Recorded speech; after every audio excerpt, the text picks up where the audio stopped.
Hello, everybody. Welcome into Hoopsville. We are rolling along on a Thursday afternoon. Welcome in if you're watching us live. Welcome in if you're watching us on the archive. Welcome in if you're listening to the podcast. Whatever it may be, thank you for taking the time. We most certainly appreciate it and hope you are well. It is another crazy week already in Division III basketball. We are 3.5 weeks away. Oh, doors open if you're watching the show, which means Tuck has entered the room. The mascot is here. We are already 3.5 weeks away from the end of the regular seasons, believe it or not. I certainly can't believe it. I was just talking to a coach last night about how, November, December, you get into the December part and you're like, all right, you're getting used to the pace. Things are good. You're moving along. Everything's fine. Then you hit January and things accelerate in a snap. And suddenly we're in February. And we're going to be suddenly at the end of the regular season before we know it.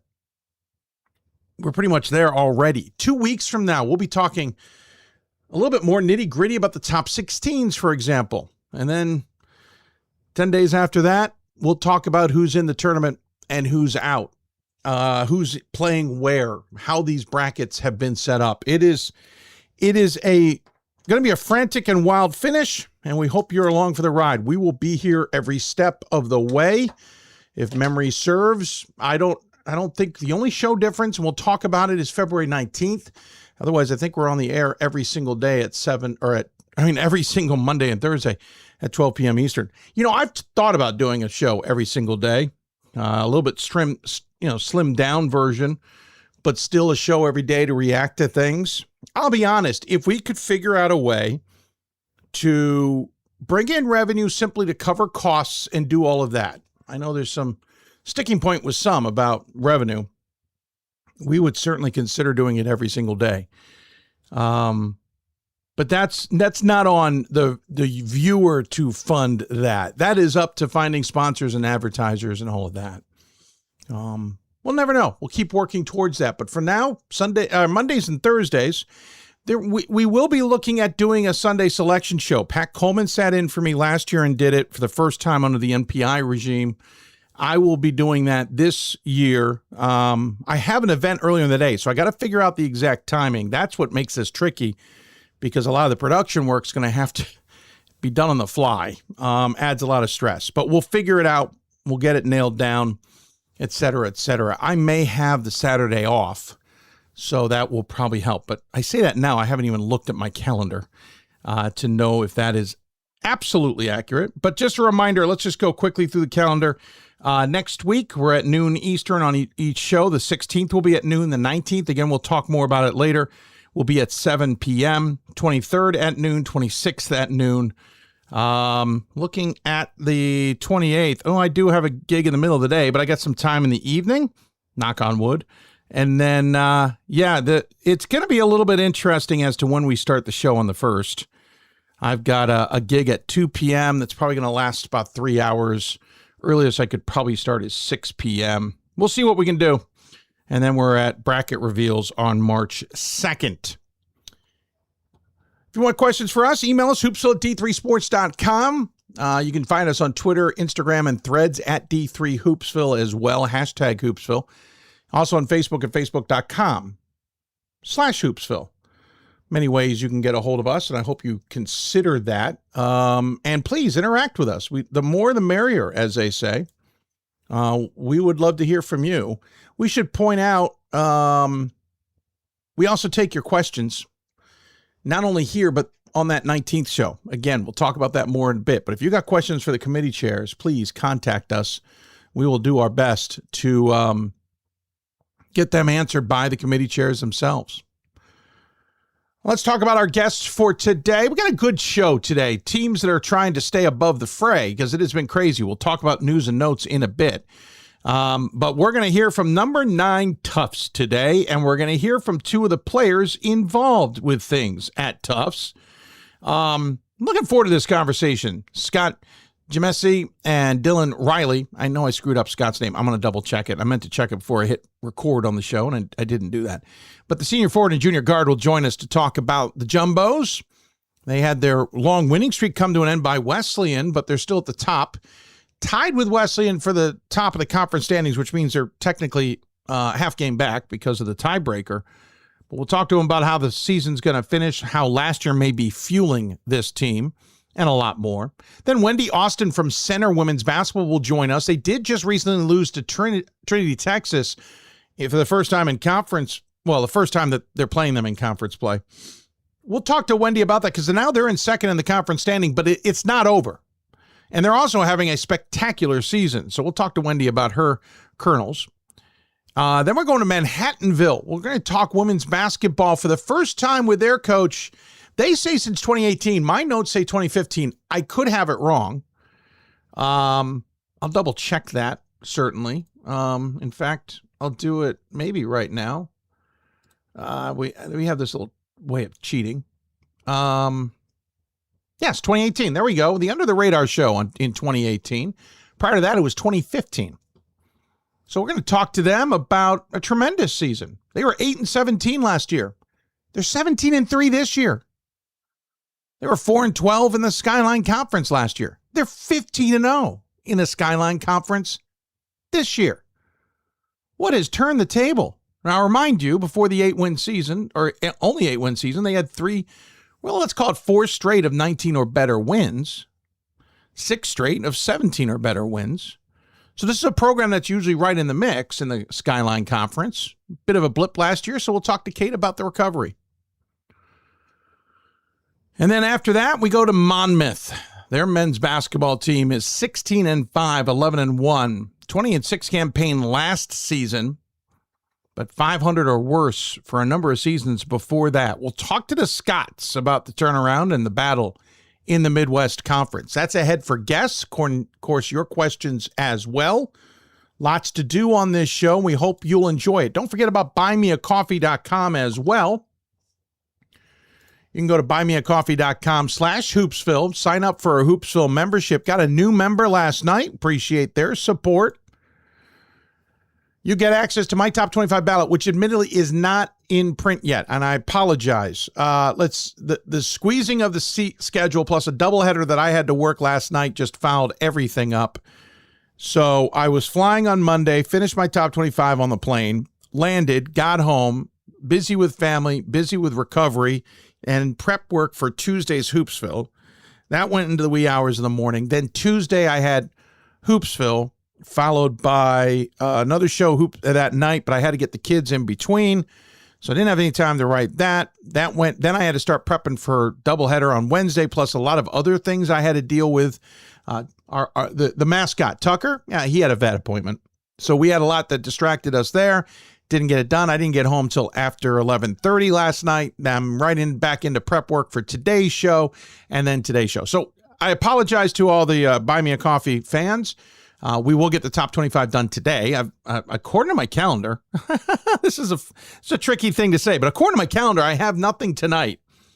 And I have a very light Friday. I wouldn't be surprised if my boss throws a wrinkle in that. I'm hoping he won't tomorrow, but we'll get the top 25 written today and tonight and get that out. There's a lot of little nuggets to write because I moved so many teams around this week. I'm going to try and avoid writing about all of them, but that's where you can get my top 25 ballot. It's the only place you can get my top 25 ballot. You can also get early access and live access to the Top 25 Double Take show. That is still available to members only. We will release it to the public a little bit later, but members can get access to the Top 25 Double Take show. I want to thank you. By the way, I want to thank Keith. That is the individual who contributed to the Hoopsville membership.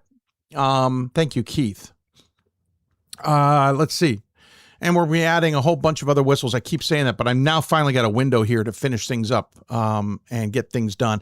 The one thing about these purchases I got to get pictures done, and that's actually a little bit challenging, like promos, and I don't have really good promo stuff, so I'm trying to finish that, and that'll be done here very soon, too. Hey, let's talk about news and notes, shall we? Let's start on the women's side. Oshkosh lost to Platteville last night. 47-43 in a barn burner. Number 21, Platteville knocking off number 3, Oshkosh, who had been undefeated in WIAC play. That will not happen. John Carroll, number 11, went to number 7, Ohio Wesleyan, and knocked off the Battling Bishops in overtime, 70-65. So now the women's getting a little bit wild and wacky, is it not? And then I was at Gettysburg, where Johns Hopkins survived against the Bullets. This is a good Bullets team. They've got a couple of little things that if they can figure out or get a little bit more comfortable, they're going to be a dangerous team to meet later this month and in March should they get there. But this is the first time that either one of the teams has won both games of the regular season. Now, at Goldfarb, Johns Hopkins won walking away because in the final half of the fourth quarter or 2/3 of the fourth quarter, Hopkins just controlled everything and walked away from the Bullets. This time, that looked like that was going to happen. They were up 12, I think, with 7.5 minutes to play in the fourth. They were up 10 with about 90 seconds to go in the fourth, and suddenly the Bullets rolled back, and I saw one of the more miraculous three-point plays. Olivia Jones took a really long two. The rebounders in front missed it. She slid past her defender, grabbed the rebound, attacked the rim, and got tripped as she's throwing the layup up. And the layup went, and then she hit the free throw. So a 6-point deficit became a 3. Hopkins could not convert on the other end. That was a big story of the second half. They couldn't get second chance opportunities, which they were eating up Gettysburg in the first half with. Hopkins has got great size inside. Goldstein's a terrific player. But then Gettysburg had a chance with less than 10 seconds to play, and Hopkins played tremendous defense, absolutely tremendous defense to shut down Gettysburg from getting a good look. 3 players had career nights last night. Knutson for Hopkins scored 21 to lead all scorers. That's a career high. Jones scored, I think it was, no, not Jones, Sasha Brody, who's a freshman from Gettysburg. Remember her name. She scored 16, I think it was, last night for a career high. And Sarah Bertolette, who we saw at the D3Hoops.com Classic, score a career high 16 points kind of in her coming out party. She hasn't consistently stayed like that the rest of the season, but she had 5 of Gettysburg's 11 blocks. That's what was a career high for her in terms of blocks. It was a crazy game and a well-played game. The only qualm I would have is, and this is a 2 cents I've tapped into already, I'll tap into it later, I really wish coaches would lower the temperature against officials. I'm not saying these officials had a great game. There was one glaringly bad call or missed call by one of the officials who was a lead in this game to Hopkins' benefit. Knutson was like 2 feet out of bounds. Referee was right there and missed it completely. I got to go back and watch a video. It was mind-blowing to me. My point is, I really would like to see us bring the temperature down. I know these are hard-fought games stuff, but we'll do that as a 2 cents at a later date. On the men's side, we'll come back to the doubleheader there. Christopher Newport knocked off number 2, Mary Washington, in overtime, 86-77. We were just talking about Christopher Newport on the Top 25 Double Take show. This was a game we were all circled and watching. That's a solid result for the Newport. I now feel, for Christopher Newport, I now feel a little bit more comfortable voting for them. That's a second loss for Mary Washington. That's going to be an interesting decision now for voters. Yeah, do you actually flip them completely or do you flip them? I don't know if I flip them completely. We'll have another chance at a rematch here, but that's only the second loss for Mary Wash. CNU has a handful of losses. It's an overtime win. I'll get them closer, but I don't think I necessarily flip them. WNL beat number 17 Roanoke 64-56, ending a 3-game losing streak for the Generals. That's a big win, and I think it actually may put, I don't know this for sure. I have not looked at MPI numbers. I haven't dove into them. I wonder if that puts Roanoke in a bit of a bubble situation. Dickinson beat number 19 F&M 72-69. I said this on this show. I'll say it again. I said this on the Double Take show. I'll say it again. I don't think anybody in the Centennial Conference men's side is a top 25 team. I think we have a lot of really good teams. Hopkins is really good, but they're flawed. F&M's really good, but I've expressed my flaws with them on this show.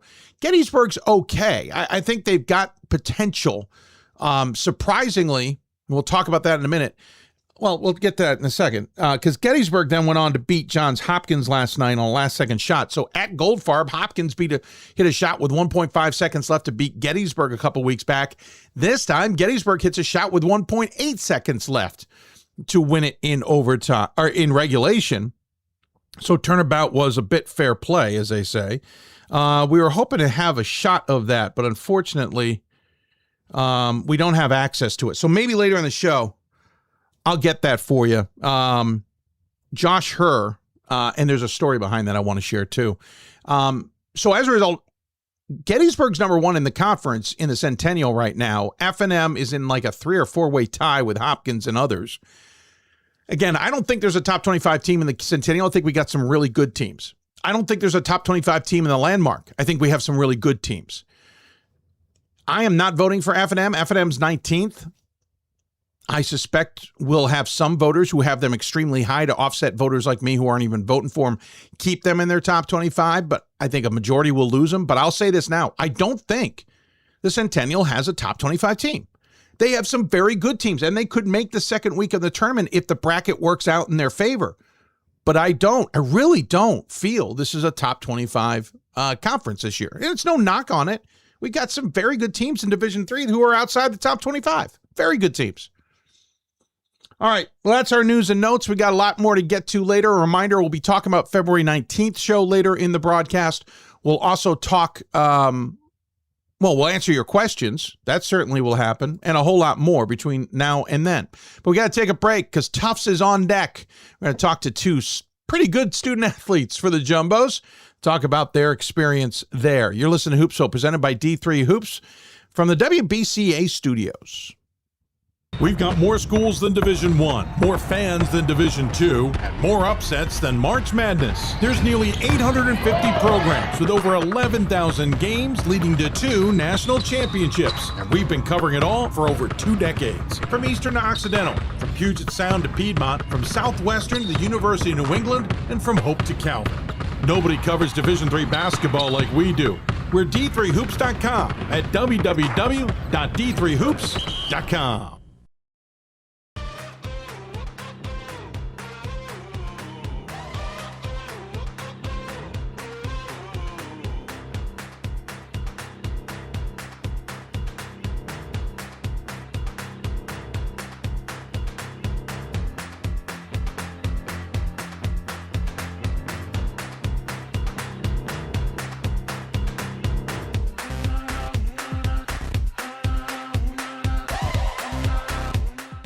The National Association of Basketball Coaches is the nation's premier professional development and advocacy organization for basketball coaches at every level. The NABC strives to serve as the voice for coaches on national issues while advancing the core value of leadership, service, advocacy, education, and inclusion. To learn more about the NABC and to become a member, visit NABC.com and follow the NABC on social media at NABC1927. That's NABC.com or NABC1927 on social media. It's on us to stop sexual assault. In any way that we can. To get a friend home safe. To never blame the victim. It's on us. To stand up. To make our community safe for all. It's on us. It's on us to look out for each other at parties. It's on us. To be more than just a bystander. To step up and say something. It's on us, all of us. To stop sexual assault. Learn how and take the pledge at itsonus.org.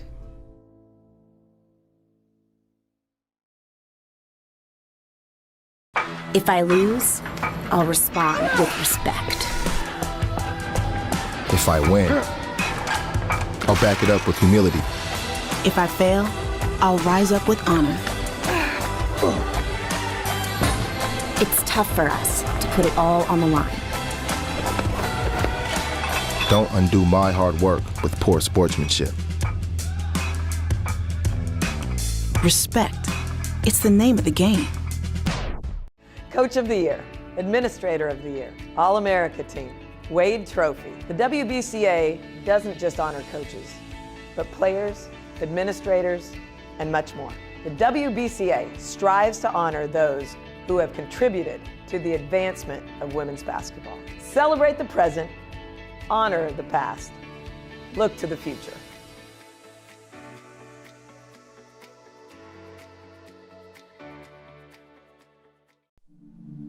I used to never really talk, ever. I was afraid if I said something wrong, everyone would laugh at me. But then I started to play golf with Special Olympics. It helped me to find my voice. And now everyone else is speechless. We've got more schools than Division I, more fans than Division II, and more upsets than March Madness. There's nearly 850 programs with over 11,000 games leading to 2 national championships. And we've been covering it all for over 2 decades. From Eastern to Occidental, from Puget Sound to Piedmont, from Southwestern to the University of New England, and from Hope to Calvin. Nobody covers Division III basketball like we do. We're D3Hoops.com at www.d3hoops.com.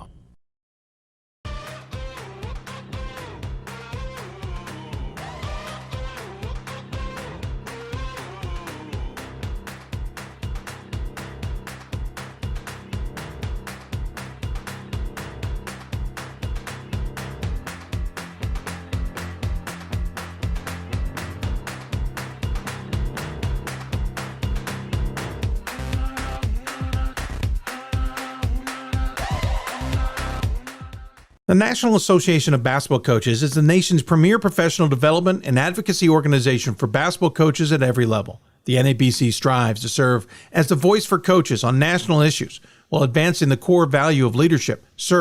I'm cutting off the ad because I'm way past my time here. Door is open in the studio. You're wondering why we can see the stairs, because the mascot of the show, Tucker, is in here. If you've got questions for us, tweet us at D3Hoopsville, hashtag Hoopsville. Email us hoopsville at d3sports.com. I am Dave McHugh. I'm wearing McDaniel's polo today. If you're wondering, well, how can I get him to wear my gear? Email us, hoopsville at d3sports.com. We'll give you the whole blurb and spiel or whatever you want to call it. Top 25 is fascinating. NESCAC race is interesting. Of course, the defending national champs are in the NESCAC in Trinity, but they have stumbled twice in the last 3 games. Once to Wesleyan, once to Tufts. Wesleyan and Tufts have played each other as well. Wesleyan gave Tufts its first loss since the beginning of the season. But then Wesleyan lost to Conn College, who Tufts had beat. You go figure this one out. It's going to come down to the very end in this conference, and most certainly the conference tournament probably will not go chalk in any way, shape, or form, something we've learned a lot over the years in the NESCAC. To talk about the Jumbozo, the team that fascinates me the most, we've gone a different direction. Instead of Brandon Linton, we decided to get a couple of players, maybe talk some smack about Coach. Dylan Reilly joins us, the junior guard, and then the senior forward. It is Scott Gyimesi. Guys, thanks for joining me. Really appreciate it. You look good. Thanks for having us on. Absolutely. Appreciate the time, especially when you guys are busy with things that are a lot more important than me, like, school. Scott, we'll start with you. Obviously, you've been the long one there. You're the senior. You know how things have gone over the years. You've really seen this program blossom, to say the least, in your tenure there. What's this like to be in the national conversation, to be a team that can knock off a defending national champs, all of that? Yeah, it's a great question, Dave. I think it ultimately stems back, excuse me, to when I was first being recruited by Tufts, right before the pandemic hit. We'd won the NESCAC championship. I believe the guys were actually on the bus to the Sweet 16 game when they got the call that everything was getting canceled. So I knew from that time that we had sort of been on a national, we were always in the national conversation. But my freshman year was more or less that. I think we were a little out of that standard. And then upon getting back my sophomore year, we had a lot of returners who had a chip on our shoulder. And I think that was 2023, 2024. That's when we sort of asserted ourselves within that conversation. So at this point, myself being a senior now and a lot of the younger guys below me, we're used to it, and we're used to sort of being in those difficult games. And I think particularly with a lot of those teams is, we have not lived up to our standard in terms of the postseason play over the past few years. And that's something we're looking to turn around this year. And, those are all really good teams that we've battled with, and we're happy to get one of them done this weekend. We wish it would have been 2, but it happens that way. So. Yeah, we should point out quickly, coming up, you've got Amherst and Hamilton. At least it's the route where you go to the short one first and continue on. It's not where you take that long haul out, then you got to come back to Amherst along the way. It's not like maybe hitting Williams about halfway back. Dylan, from your perspective, it's just 1 year shorter, obviously, but this is a program that has tried to stay relevant for a number of years, and the last few years have been pretty solid, but I have a feeling you guys all have a chip on the shoulder a little bit too about unfinished business. Yeah, definitely. Coming into this program, I knew that this is just a team that strives for excellence every day. We strive for greatness, just trying to get 1% better day in and day out. And, when you have that end of the year post play and you're not playing your best basketball, it definitely sticks with you and leaves that bad taste in your mouth. So, we're just trying to resolve that this year and just stay connected as a group. Last year maybe didn't finish the way you guys wanted. 22-6 was the campaign. You finished 8-2 in the conference. Trinity knocked you off before they went off to knock Wesleyan in the conference title game, but then you guys couldn't get past Redlands in what was an absolutely barn burner of a game at your place, Scott. Is last season, so 2 losses in the final 3, is last season kind of sticking in the craw still to this point, or have you guys used it for the motivation it needed and now you've got something else pushing you along? Yeah, I mean, I think you alluded to it right there, Dave. It is definitely in the back of our minds, and it's something that we always will have as a part of our story. That's what Coach Linton said at the end of last year. It's just another part of the story, and it's going to be what we make of it. So we've definitely used that as motivation throughout the offseason and coming into this year. But, at the same time,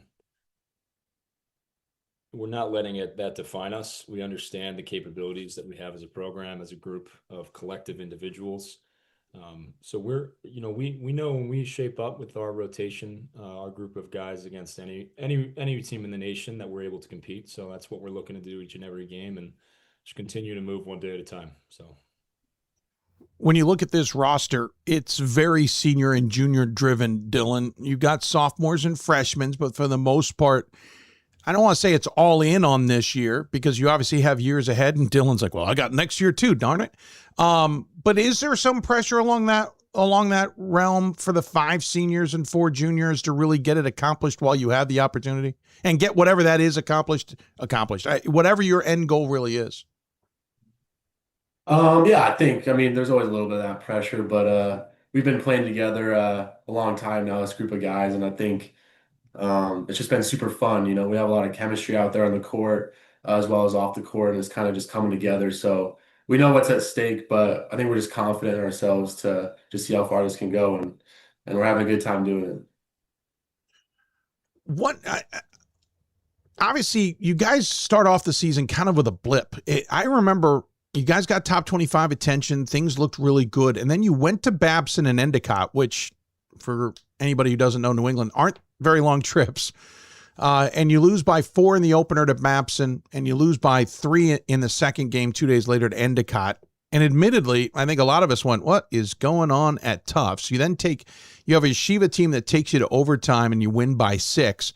But quietly, that kind of is what started everything rolling from there. You guys went on to win 16 straight games before Wesleyan tripped you all up, Dylan. What was the start of the season like, and did you guys all kind of have to reset a little bit?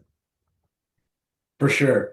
We weren't too rattled, but I think it was maybe just the wake-up call that we needed. Obviously none of us were planning on starting 0-2, but kind of just without something we talk about as a team is just handling adversity and just keeping our heads level and just responding after that bad start is kind of just what's progressed us through like you said, that 16-game win streak to today. But I was really proud of the guys to not put our heads down and just be like, all right, be mature about it. We lost 2 games, it's okay.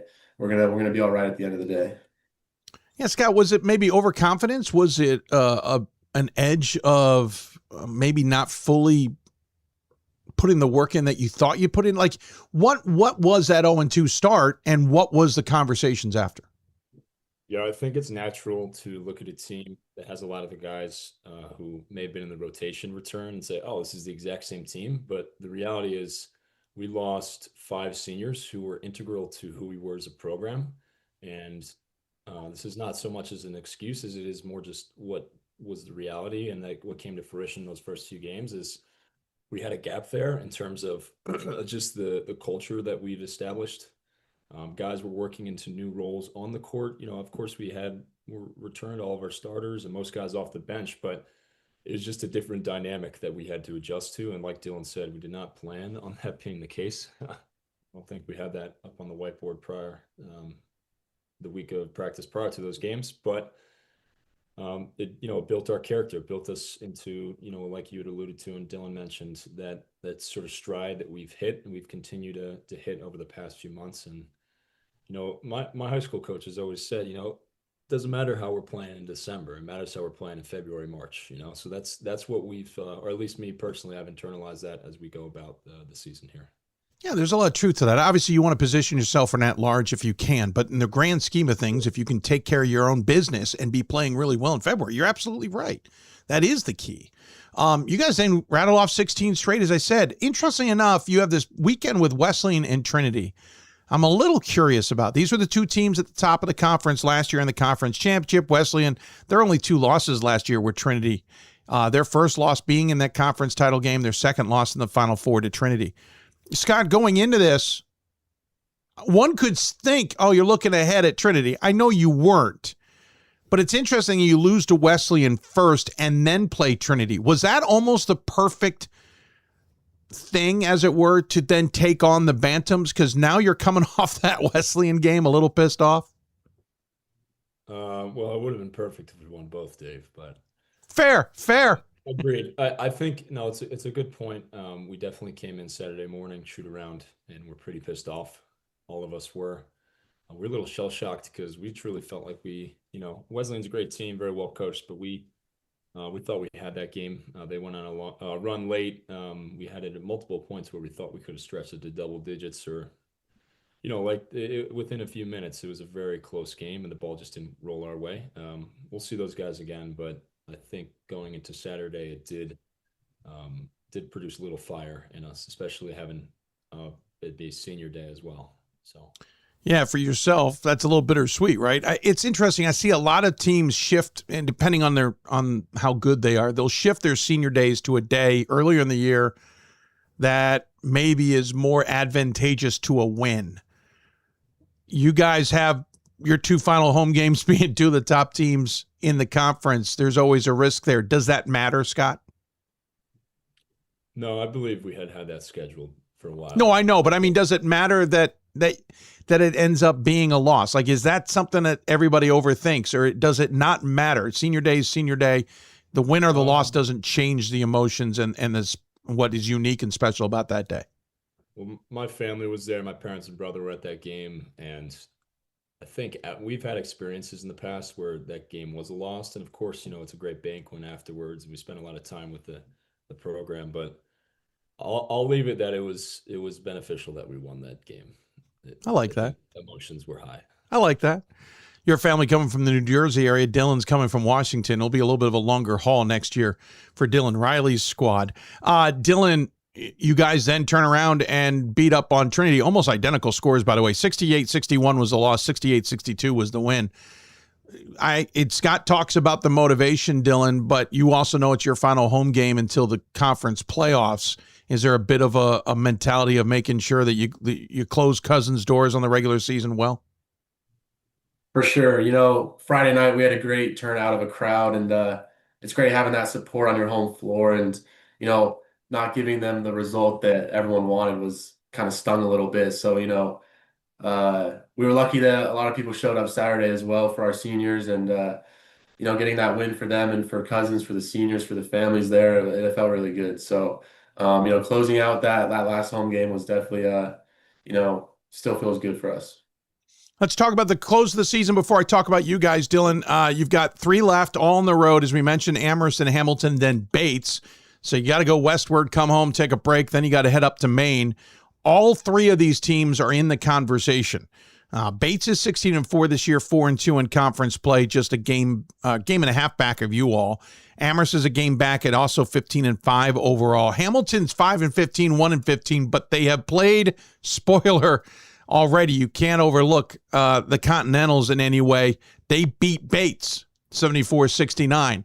So, Dylan, how are you guys preparing for this final 3, especially the fact that it's all road games? Yeah, Yeah, great question. Big games coming up, in the NESCAC, anything can happen. So, you got to be prepared for any matchup. Great teams coming up. So, we just got to take it day by day.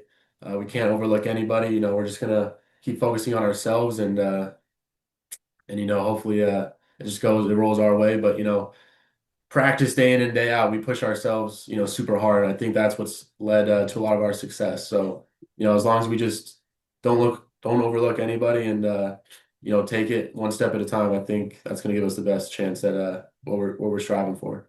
And obviously, you'd love to be at Cousins Gym, Scott, the whole NESCAC tournament, so that this could be the final NESCAC road trips in your career. A little bittersweet. Can you believe you're already here?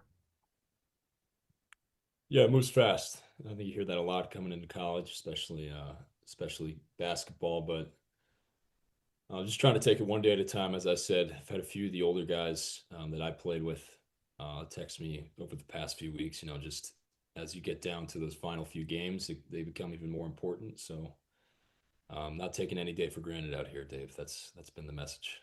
Yeah, I get that. Scott just recently named the top 25 nominee for the Trevor Hudgens Award watch list. That's from Small College Basketball. And Scott last year was a Jostens finalist. Probably will be in that conversation once again as an economics major. Scott, tell us a little bit about what you're doing off the court in terms of academics, other life, etc., that not only gets you the on-court recognition, but in the Jostens case is getting you the off-court recognition. Yeah, we mentioned it before, Dave. Or prior to the show, I'm majoring in economics here at school, minoring in finance, history, and architectural studies. So it keeps me fairly busy. Outside of that, I'm also involved with a few extracurriculars here. The Tufts real estate group, me and a football player on campus here founded that this past fall through the the broader Tufts financial group. Also involved with the Orthodox Christian Fellowship and a few other clubs here and there. It is tough with practice at times to get to those events, but try to be as consistent as possible. But I've taken that. My father's always instilled in me the importance of just attacking each moment, attacking each day, attacking each opportunity with everything that you have. So I think that's mostly factored into that. It's really been a joy to be at this school, though. It's such a beautiful institution to be able to push yourself in a plethora of realms. So yeah, that's impressive. I'm going to call you later. Real estate, yeah, could use some tips. I don't mind my studios, just like a bigger one. I can be greedy. That's fascinating. So financial history and architectural review, you said? So finance, history, and architectural studies, yeah. Oh, so is that one minor? No, those are two. Three distinct minors. That's what I thought. Three distinct. Just want to make sure. Yeah. Chicago sounds like the perfect place for you. You've got the financial side in that city, and I'm biased. I'm from Chicago, but you got that financial side, and you got amazing architecture. I think we've got this one nailed for you. Just saying. We'll see. Yeah. Hey, Dylan, give us a little bit about your background. You're also an economics major. What else are you doing? Yeah, like you said earlier, from Seattle. So big trip over here to the East Coast, but I have some family in the area, which is nice. Also an economics major. I'm going to minor in entrepreneurship. I've invested in some time into some clubs as well. Spent some time at the church down the street volunteering. So yeah, I guess just trying to get out, keeping that balance is important for our guys here on the court, off the court, spending time with one another as well as other communities in the area. And I think an emphasis that coach puts on our team is really cool is we go out 4 events a year in small groups and volunteer in the community. So it's just a great time to give back. And I love that we do that and just making a difference. So that's pretty cool. Oh, bravo to you and Coach Linton for sure. A little quirk that I've been informed of that I find fascinating is that Scott Gyimesi's a little old school. He's a little rooted in the old school ways that maybe he never knew of before. Dylan, we're going to get your perspective on this first. Thanks to Scott, he at least admitted he had a flip phone until most recently. But but no social media. Dylan, I'm kind of curious, what's it like to have a guy who's not necessarily connected to what everything you all are connected in, and only recently said, yeah, the flip phone might be antiquated. I will upgrade. There's no one like Scott Gyimesi. He's 1 in a million. He's the captain of our ship. He does stuff different than everyone else does, and that's why, Scott's successes are like his results are not what everyone else gets. He puts in the work that no one else does, and he's our fearless leader. And having a guy like that to look up to on this team has been amazing. It's incredible for us. And just going to war with a brother like that, it just gives you the most confidence, and it makes you strive to work your hardest as well. So having him around has just been the best thing for our team. Dylan, you actually in the same room and Scott's telling you what to say? Because if he is, just blink twice. Blink twice will help. No, great words. I kid. Great words. Scott, from your perspective, and we want to say this was a true flip phone, not one of the new fancy, let's go back to flip phone things. From your perspective, what is that choice like to literally try and not be as connected as everybody else is? And I applaud you for that. What's that decision like? And what's that life then been like when you know everybody else is kind of always connected, right or wrong? Yeah, I mean, from my perspective, I just see it as connected to different things. We all have however many hours throughout the day, however much time to commit ourselves to. So me personally, a huge aspect of my life is my faith in God, my faith in Christ. So with that, over the years, as I've sort of grown more into that through college, I think has actually been a great way to bring that out. I've sort of just become more detached from certain things of this world. So that tends to come to fruition in stuff like the flip phone and social media. But also wanted to say, Dill, that's very high praise. I really appreciate those words from you, man. It means a lot. I agree. It was very well said. Gentlemen, I'd love to chat with you longer, but I know you got more important things to do, and I got to get on to the rest of the show. But I appreciate the time you gave us to give us a little bit of insight on the Jumbos, the NESCAC race, yourselves, etc. Thank you for the time. Certainly rooting you guys on the rest of the way. Tough 3-game stretch ahead, obviously, but at least enjoy the camaraderie of those bus trips. By the way, Hamilton's a special place in my heart. It's a family school, so at least tip the hat for me when you're on the campus. And enjoy all the snow. I know you'll see lots of snow in all 3 of those locations. We have a tradition on the show. We always give the guests the final word, so I'll leave you two with a chance to do that. We'll start with Scott. Any final thoughts you'd like to share with those tuned in? No, Dave, we really appreciate you having us. Appreciate all you do for Division III hoops and basketball in general. And yeah, we appreciate it, and we're gonna continue to push on our end to have the success that we've talked about as a group. So, well, thank you. Well said about the team for sure. Dylan, any final thoughts? Scott said it great. Thank you for having us, Dave. Really appreciate it. Yeah, I love this team. We're gonna keep going forward the right way, and so thank you for having us. Well, thank you for coming on. Can't do what I do without you all saying yes, and I certainly appreciate you finding time today to do this. Great conversation. Good luck the rest of the way. I know we'll be talking about you guys, the team, yourselves as individuals as well. Enjoy the rest of the ride. Tip of the hat, and we'll talk soon. Thanks, Dave. Scott Gyimesi and Dylan Reilly joining us here on the Hoopsville Hotline. Great fellas there out there at Tufts. Tough road ahead, but that is we always know the NESCAC tournament and the NESCAC race are worth watching. That is going to be a lot of fun this year. I don't think Trinity's story is over. Wesleyan is looking dangerous. Tufts is kind of a silent one to watch. They kind of snuck up on everybody after that 0-2 start. I don't know what to make of March, but we could be talking about a number of NESCAC teams in the second weekend at the very least. We'll take a break. When we come back, switch gears. We'll talk in Kentucky to center women's basketball. The Colonels joining us. You're listening to Hoopsville, presented by D3 Hoops. Back with so much more ahead. For the love of the game. But for those of us who are Division III student athletes, it's more than that. A lot more. Sure, the game is important. But as we work so hard to build both mind and body, it's more about team. That is why NCAA Division III teamed up with Special Olympics. And in giving the gift of sport to those for whom it seemed an impossible dream, we are working to make this a better world. Help us keep that dream alive. You can make a difference. We are the coaches of women's basketball. We are leaders and teachers, dreamers and winners. We are professionals who conduct ourselves ethically and with integrity. We place the education, safety, and well-being of the athletes we coach above all else and teach them the fundamental values they need to succeed in life. We are coaches united for the good of our game and those who play it. We are the WBCA. We've got more schools than Division 1, more fans than Division 2, and more upsets than March Madness. There's nearly 850 programs with over 11,000 games leading to 2 national championships. And we've been covering it all for over 2 decades. From Eastern to Occidental, from Puget Sound to Piedmont, from Southwestern to the University of New England, and from Hope to Calvin. Nobody covers Division III basketball like we do. We're D3Hoops.com at www.d3hoops.com.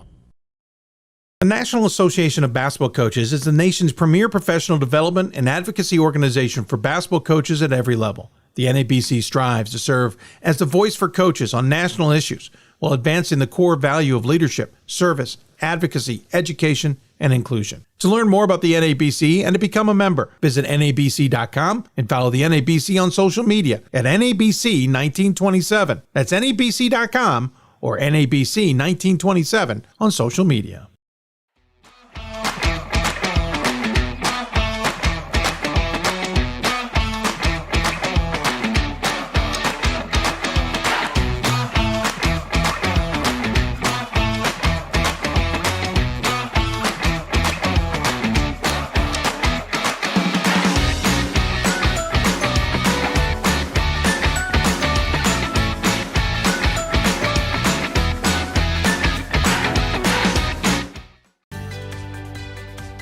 Responsibility is being accountable for your words and actions, first and foremost. It also is an obligation to be a positive influence in the communities around you.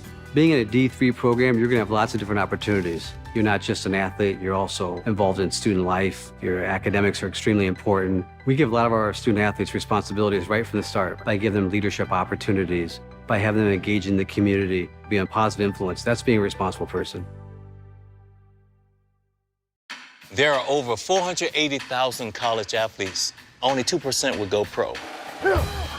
That means over 470,000 will not get a shoe contract. No autographs. No private jets. No fan clubs. No Hall of Fame inductions. Instead, they will walk away with something much more valuable.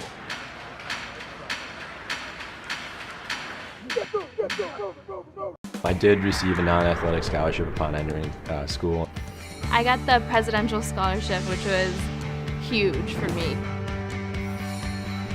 I think there's more opportunities for academic scholarships in Division III. I did receive academic scholarships. Just being involved on campus, being a leader, all those things combined kind of get me recognized. It's a great experience for me.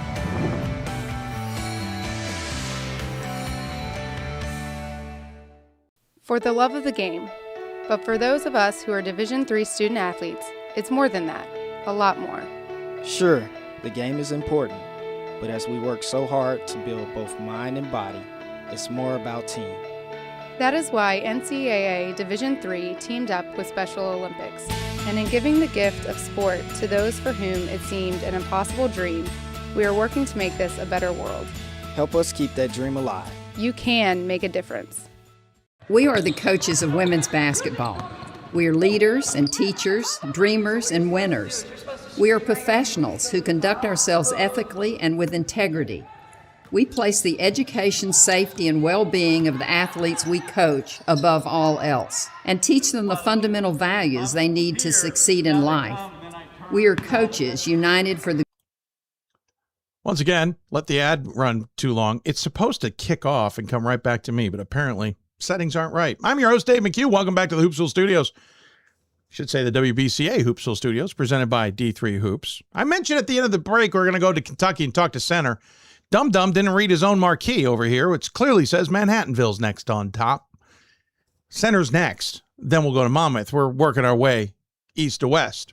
If you look at the women's basketball team for Manhattanville, you might see something that might give you a double take. They were 23-4 2 campaigns ago, 16-1 in Skyline play. Looked like a pretty good squad. Obviously, nice run. Didn't get to the NCAA tournament due to a loss in the conference tournament. Last year, though, 8-17, 4-12 in Skyline play. This year, 17-3, 15-0 in Skyline play. Talk about a yo-yo. But it's probably because they've had a turnover in talent, right? That's the obvious answer. But what does it really mean? And how are you 15-0 in Skyline play at this juncture of the season? The Skyline's tough.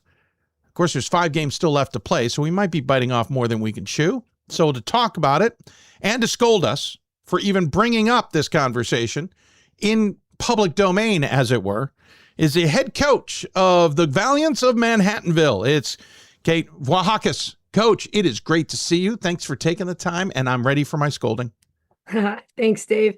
Yeah, it's been a yo-yo, I guess is correct. But yeah, it's a definite bounce back a little bit. We had 2 back-to-back, championships with the losses too. And then we graduated about 70 points in talent after that last year. So it was a little, if you saw us last year play a little bit, some single-digit losses, games we probably would have won the year before, just some young guys in some spots. My 4 seniors right now, 2 of them I don't think got on the court until last year, really. So, it really, they've been really, really impressive, that group of them this year, I think, to just allow us to sort of be where we are. There is still some youth on this team, but those 4 seniors, I think what a lot of people don't realize about them is 2 of them didn't see much time until, really last year. So, they kind of stepped into a role last year and I think started to really figure themselves out this year. And I think that's why you're seeing kind of the product that we're putting out now. But the Skyline's tough. I mean, you've got Merchant, you've got Mount St. Mary.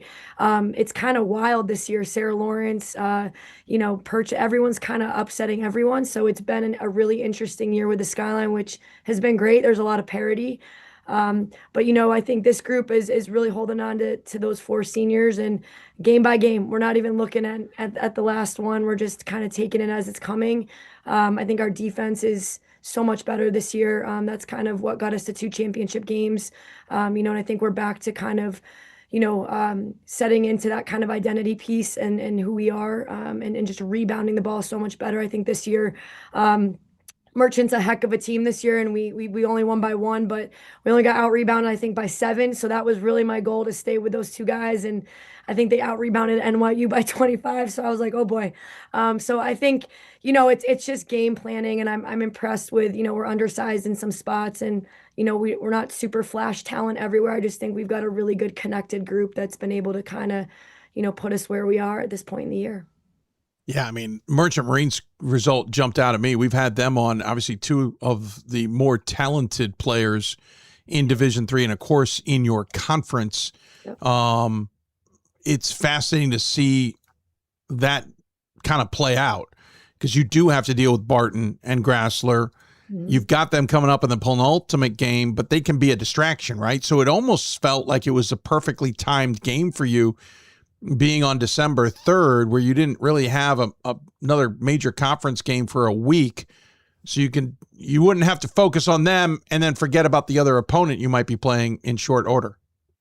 Yeah, I think we did that. I think both are really talented. They're very talented in that spot. I think our guard play is good this year, where I think they've graduated some girls. So it's a give and take with them, but it's a tough matchup. I mean, Mount St. Mary took them into overtime a couple of weeks ago, and then it's just up and down. But I think for us, I'm impressed with just our toughness level, if you want my honesty. And I think in a league that's going to be the necessity to get through the best teams, to get through the Mount St. Mary's and the Merchant Marines and even the Farmingdales. And it's just a toughness level right now. And I think we are a little undersized in some spots. So I'm impressed with just their adjustment. And our 2 post players that start, they're not as big as those guys. They play big and they play hard. And I think that we kind of, I don't know if we lost that identity piece last year, but graduating 5 starters almost and 5 seniors the year before, it really it took us a minute to kind of get our grounding again. So, I'm impressed with just their toughness level. They're connected, and we're getting everybody's best punch. Every night of the week, we're getting everybody's best punch.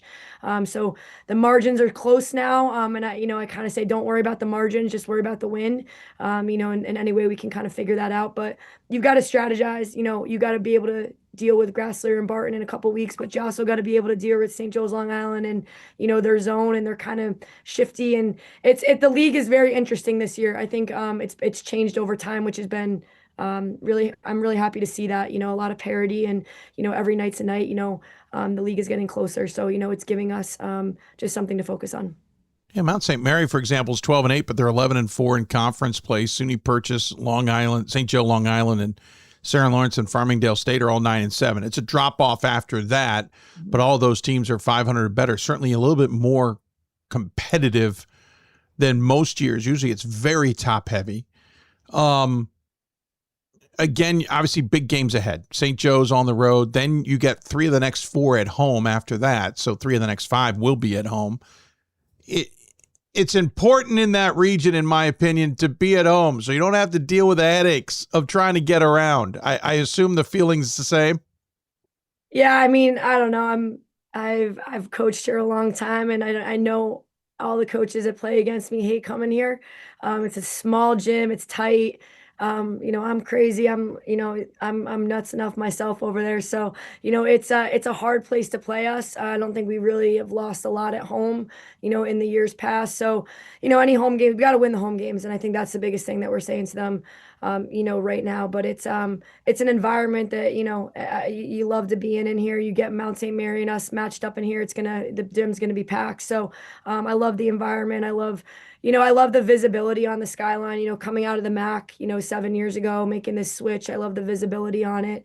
And there's good players, and I'm just impressed with our guys. Honestly, they're just a good group, and they've bought in. And I think it's the science of buying. Like, how are we all doing it? Like at this point in the year, how are you keeping everybody on the same page and focused on the same thing? And even the best teams in the country, the margins are close. So I'm impressed with these 4 seniors and how they've been able to really shift their leadership and get our young guys to buy in. And I think we're at a place where it doesn't matter who's playing. And I think when you get to that place as a team, that's a very good place to be, where it's just whatever I do on any given night to help the team, that's where we're at. And I think as a coach, we all know that's a hard place to get to. So I'm extremely impressed with the maturity of them right now. And I'm their biggest fan, so I'm rooting for them here in the end. Nothing I'm going to do on the sideline is going to get them to the championship game. It's going to be them. So interesting perspective. I always thought coaches had a little thing to do on the sideline. That's my pregame speech. So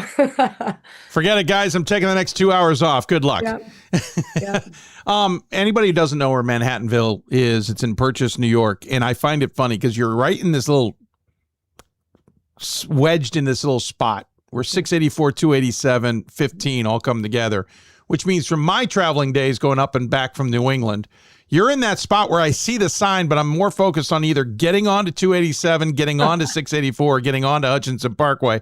I'm not interested in pulling a right and getting off and going to Manhattanville, even though I want to sometimes. I've got to focus. And by the way, they're literally across the street from Purchase College. We talk about some of the closenesses of D3 schools. That one right up there with it. Let's talk a little bit about, we talked a little bit about the bounce back, but I look at the stats NCAA wise, and this is kind of what stood out to me. Your assist to turnover ratio is 9th best in the nation at 1.25. Assists per game is 14th. Field goal percentage at 42.7 is 26th in the nation.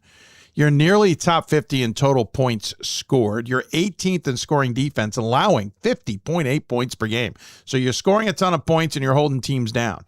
Your scoring margin is 15th at 21 points a game. Top 50 in scoring offense on the average at 71.7. 25th in steals. 6th in turnover margin. You're plus nearly 11. Turnovers forced is top 20. You force about 24.5.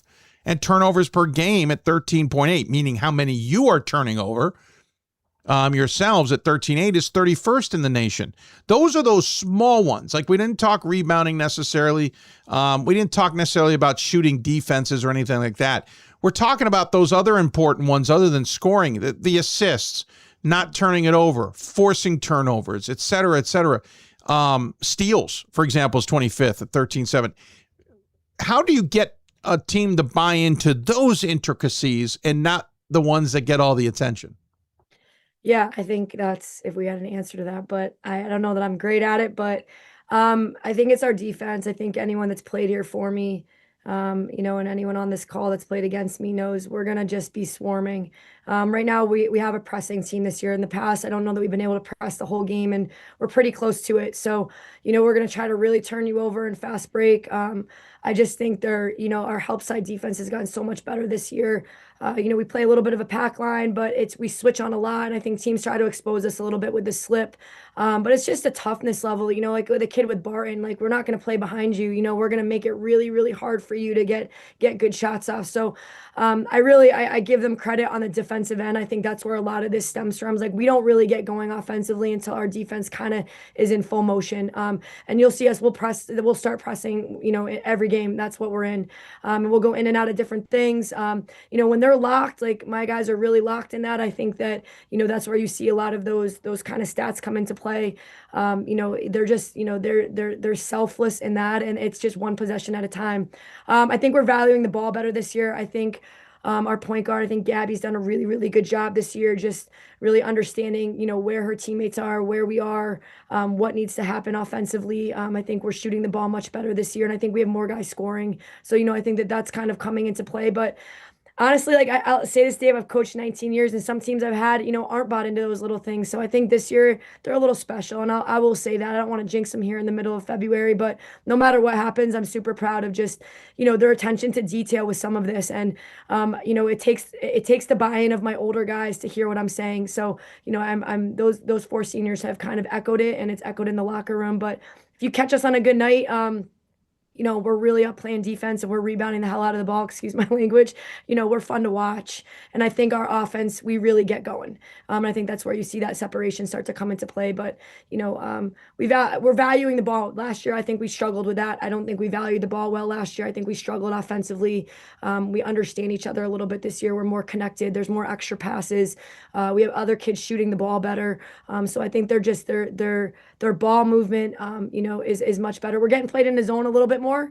So we struggle with that. I think we'll see it on Saturday with St. Joe's, and that's something that we're focused on, is we're not a knock down 3-point shooting team. So we really have to prepare for that. But we try to alleviate a little bit of that defensive pressure just with the way that we play defense. We're going to trap you. We're going to pick you up 94 feet. We're going to try to get steals. I'm okay with a hand check early on if it means we're playing hard. And I tell them that, we'll go at you if we pick up that kind of ticky-tack foul at the beginning. We're good. I'm okay with that. And they know that. So I think just, letting them play through some of those mistakes too, where they, it's not a mistake. It's just the way that it's the tempo that we're playing at. So I think that to give you a little bit of an answer. Well, and also that ticky-tack foul. If it's called early on, you adjust to it and you know it. And I like teams that can adjust to it instead of bullying their way into it, trying to get the call not called. But then if it's not called, you got a little bit of leeway too. Your four seniors are leading the way in scoring. By the way, quick note on your 3-point shooting. You're still shooting 31% to your opponent's 26.5. The number you got to fix is free throw shooting, not because of where it is, but it's at 666 right now, Coach. Yeah. I'm just saying, miss or hit a couple, just get that number fixed. 666. 6-7, right? Yeah, please. Like 667 would be wonderful. Yeah. But again, it's your seniors. Ramos, DeBrocchi, Orlando, Tucker. 16.2, 12.0, 11.3, 10.8, respectfully. Obviously, they've started all 20 games themselves. Ramos, 6.8 rebounds. DeBrocchi, 5.7. Orlando and Tucker at both 3.6, 3.7. They all four of them hand out assists like it's candy. So does Amara. All four of them get a number of steals. So Orlando and Tucker are both at about 60. And Amara, who's not the senior, but gets 24 blocks. Like, it is clearly that quad that is helping run the show. That also can lead to, and I hate to look ahead, another yo-yo. You're going to lose a huge chunk of players again. Hey, we don't got to talk about that now. No. I'm simply asking, how are they getting one junior and a whole mess of sophomores and freshmen ready for the future as well? Yeah, I think our practices are competitive. I have a pretty small roster, and we mix it up a little bit, and I say those guys got to get better too. But we're playing a couple younger guys right now consistently, and showing up in some bigger minutes. And I know it is scary to think. I say it all the time. I don't want to dream it yet. I'm holding on to these four. But that's life. That's basketball. That's sports, right? The turnover comes, and I like that they're holding the younger guys accountable to them. They're making them.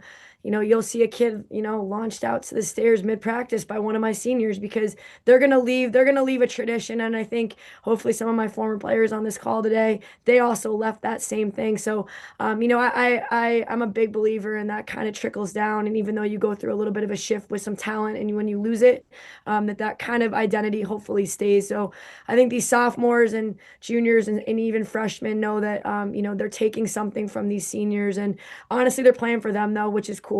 It's such a connected group. And I think when we get disconnected, you can see it. But those four are really leading the way. And what I'll say about them, Dave, and I think a lot of people are like, oh, they're team all conference. Some of these guys were barely seeing minutes. So Gabby didn't play. Gabby played as a freshman. Amanda played, but Julie and Esther, Julie just started playing last year. So the four of them have just bought into each other, and they've really just hugged the other guys. And I think this is where we are. But they will be sitting in the stands next year, holding those guys accountable, watching them play. But our practices are pretty intense right now. I don't really have to hold someone accountable. I think my seniors are holding them accountable. And I think they also want to be in that spot. They respect these guys. So, when you're getting launched out of the gym because you missed an offensive rebound, you got to run stairs for 2 minutes. Oh, well, like that's coming from us. So, I'm proud of them for kind of, taking that identity and making it theirs this year too. You are a graduate of Sarah Lawrence, which we should mention St. Lawrence, right. How did I? Yeah, I know how I did that. I took the T and the A. Yeah. I got so distracted with Sarah Lawrence in your conference, I forgot about St. Lawrence. Yeah.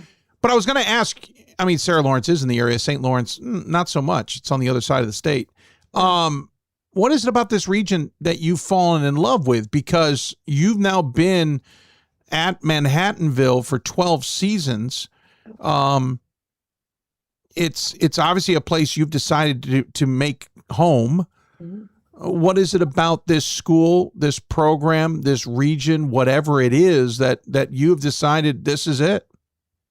I think the first thing, and if, anyone knows anything about me, I'm a mom, so my son, and this is where we are, so I think as parents, we always make, that's my first big thing of why always, and I think, but the other part of it is, grass is never greener, Dave. I think, as opportunities have come over the years, and, people always ask me this question on the sideline, I'm really proud of what this has become.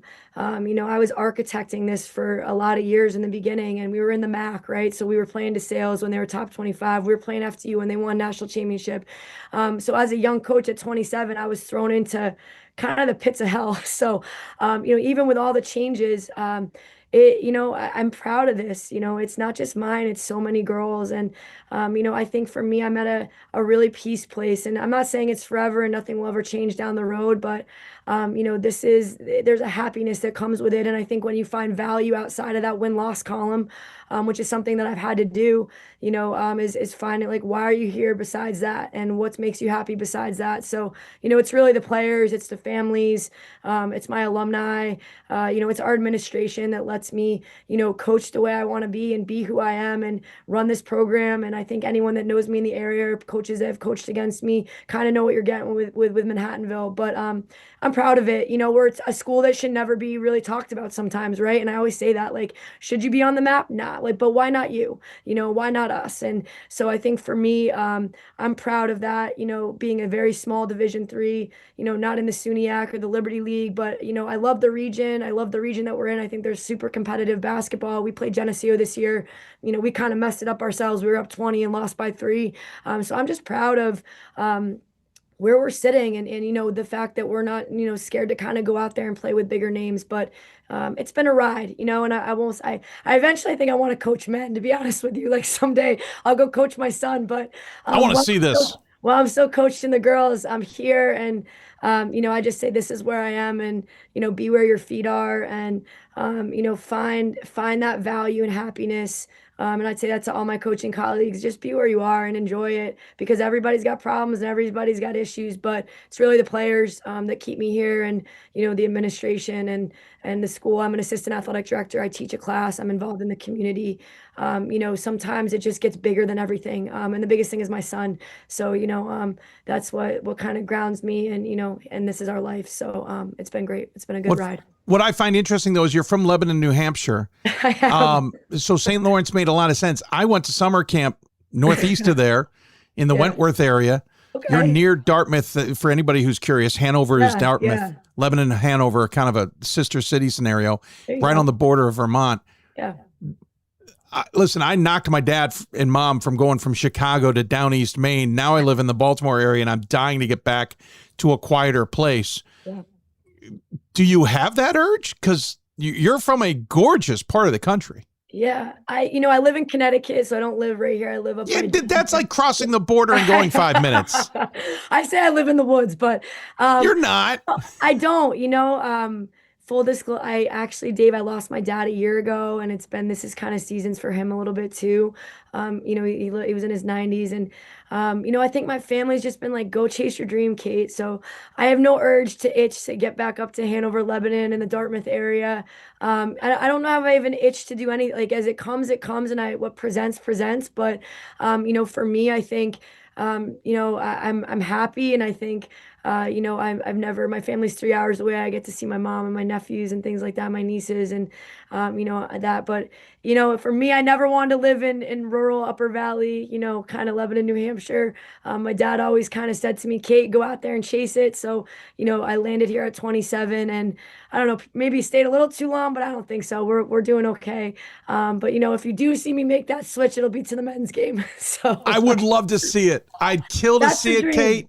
Yeah, I'd have you on in a heartbeat. I've been waiting for. You know what, Dave? Between you and me and everybody on this, my girls know. I'm like, someday when I'm ready to go and I'm all said and done with the girls, I would love to coach the guys. I think that's where I'm at. As my son gets a little older, we'll see. But I love these girls right now, and I'm proud of them. We'll see what we can do in February. I've been waiting for a woman to be hired on the men's side. I don't understand why it hasn't happened yet. There's so many good reasons for it. If I'm still doing Hoopsville, Kate, call me. We will do that interview. I will. I'd love it. I got to let you go because I'm way past my time with you and my next guest coming up. I really appreciate everything you gave us. So fun to chat with you. We got to make this more of a thing anyway. Definitely. You probably remember we have a tradition on this show. We always give the guests the final word. We may not have gotten everything in that we should have covered. Any final thoughts you want to share with those who may be tuned in? Yeah, just good luck to everybody in February. This is the grind, baby, right? So just stay where you are, and just about my own team, super proud of them, and I appreciate you, getting us on here and giving us a little bit of spotlight today, Dave. So. No, absolutely. Thanks for finding the time. I certainly appreciate it as well. Great to chat. It's been too long. I'm glad we made up for it, and look forward to catching up with you down the road. All right, thanks, Dave. Have a good day, man. You too. Kate Vlahakis joining us here on the show. By the way, St. Lawrence grad. Yep, she corrected me. I don't know how I got Sarah in my head, but here's the tricky part. She was part of a St. Lawrence squad that was part of the Liberty League, but at the time was called the Upstate Collegiate Athletic Association. I even forgot it had that name. No, Kate, I'm not dating you. I'm not dating myself either, but it is interesting. We'll take a break. When we come back, now we'll talk to center in Kentucky. Wendy Austin on tap. You're listening to Hoopsville, presented by D3 Hoops. So much more ahead from the WBCA studios, including talk of February 19th show and your questions. Back with more after this. It's on us to stop sexual assault in any way that we can. To get a friend home safe. To never blame the victim. It's on us. To stand up. To make our community safe for all. It's on us. It's on us to look out for each other at parties. It's on us. To be more than just a bystander. To step up and say something. It's on us, all of us. To stop sexual assault. Learn how and take the pledge at itsonus.org.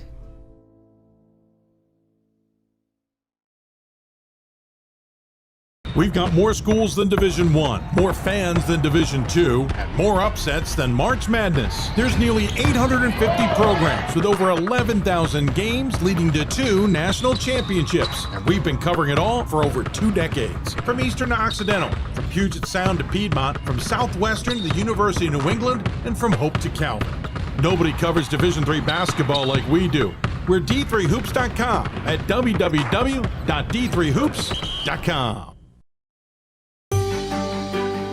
Comprehensive learning is being able to adapt to experiences and apply the things that I learned. Being an athlete and juggling academics helped me grow as a person, and things that I've learned, I was able to apply it in another field, putting them into everyday life. Developing comprehensive learning helped me prioritize certain things to make sure I get to where I want to be. For the love of the game. But for those of us who are Division III student athletes, it's more than that, a lot more. Sure, the game is important, but as we work so hard to build both mind and body, it's more about team.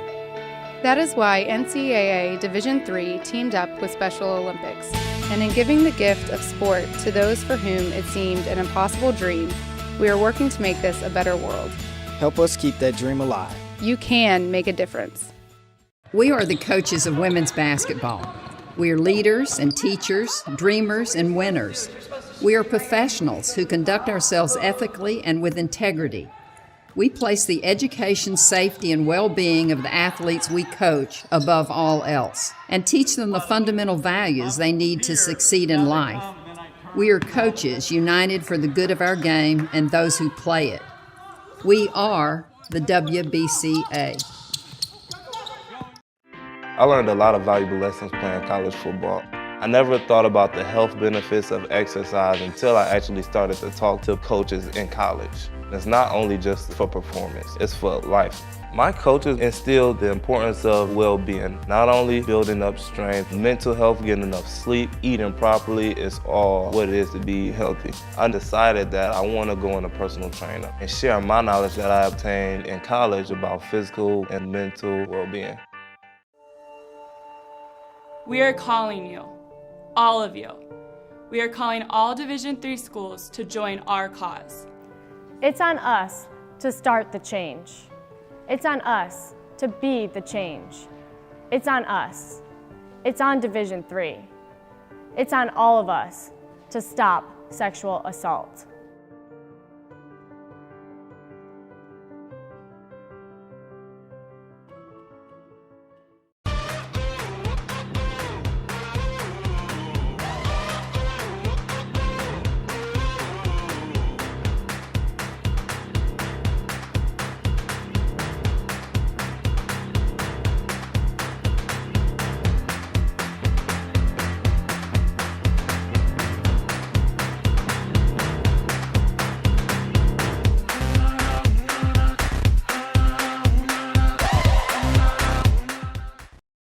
It's on us to stop sexual assault. In any way that we can. To get a friend home safe. To never blame the victim. It's on us. To stand up. To make our community safe for all. It's on us. It's on us to look. Welcome back to Hoopsville. Cutting that ad off because, again, it looped on me. I don't understand what happened. Anyway, this is why I need a producer to join me on the ranks. Remember producer extraordinaire Chris Tower? Man, I think he'd have more fun with this setup than we have in that old setup. Maybe we got to get producer intern Andy McHugh involved. I mean, if he wasn't in school, maybe we'd have him on. If you got questions for us, email us, hoopsville@d3sports.com. You can tweet us at D3Hoopsville, #Hoopsville. Many other ways. Going to apologize now. I've screwed up the spelling of a name already, and I should know better. My daughter's Molly, but we spell it Mollie, which means I didn't pay attention when looking at the next guest to notice that it's not Y, it's IE. Well, we fixed it for the graphics for the show. We'll just fix it for other things at a later date. Center women's basketball is having a tremendous season. They are 17-3 overall. We should point out they've had 20-plus win seasons the last few years, and even I've not seemingly gotten them on the show for some strange reason. Maybe because somebody else in the conference is always stealing the headlines. Well, they're atop the conference race. Game back of Trinity, who they've split the regular season with Trinity's quote-unquote return to the conference. And I say return because if anybody knows the SAA's formation, it's basically the other half of what used to be the SCAC back in the day. Trinity's, no one wanted to, it's a whole thing about not wanting to travel, and now Trinity's in the conference.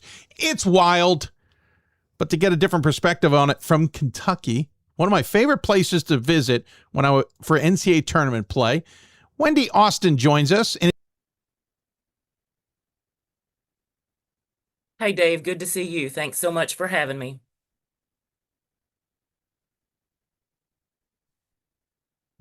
There we go.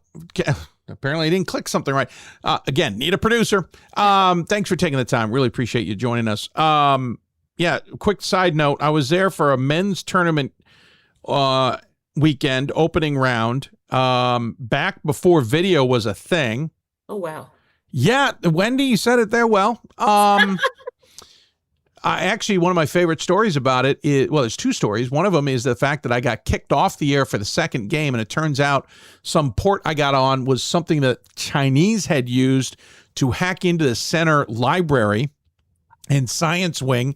IT gave me the story of a lifetime with that one. So I always say that I got banned from broadcasting because the IT system thought I was coming from China, even though I was on campus. The second part of that is I've never seen it pour sleet until that weekend.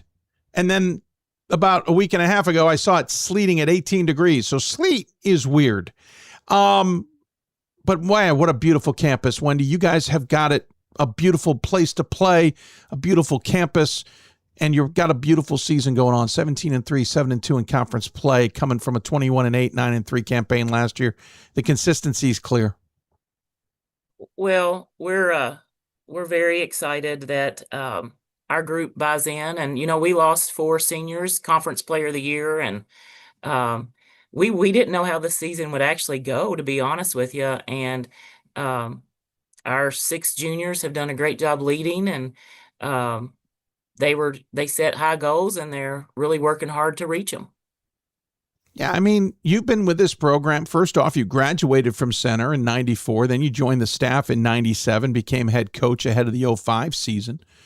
This is in your blood, right? It's no joke. And so it's got to sting when you have those, 13-14, 7-19 type campaigns. So to be putting 3 20-win seasons together and seemingly marching to a 4th, which I don't know has been done in program history.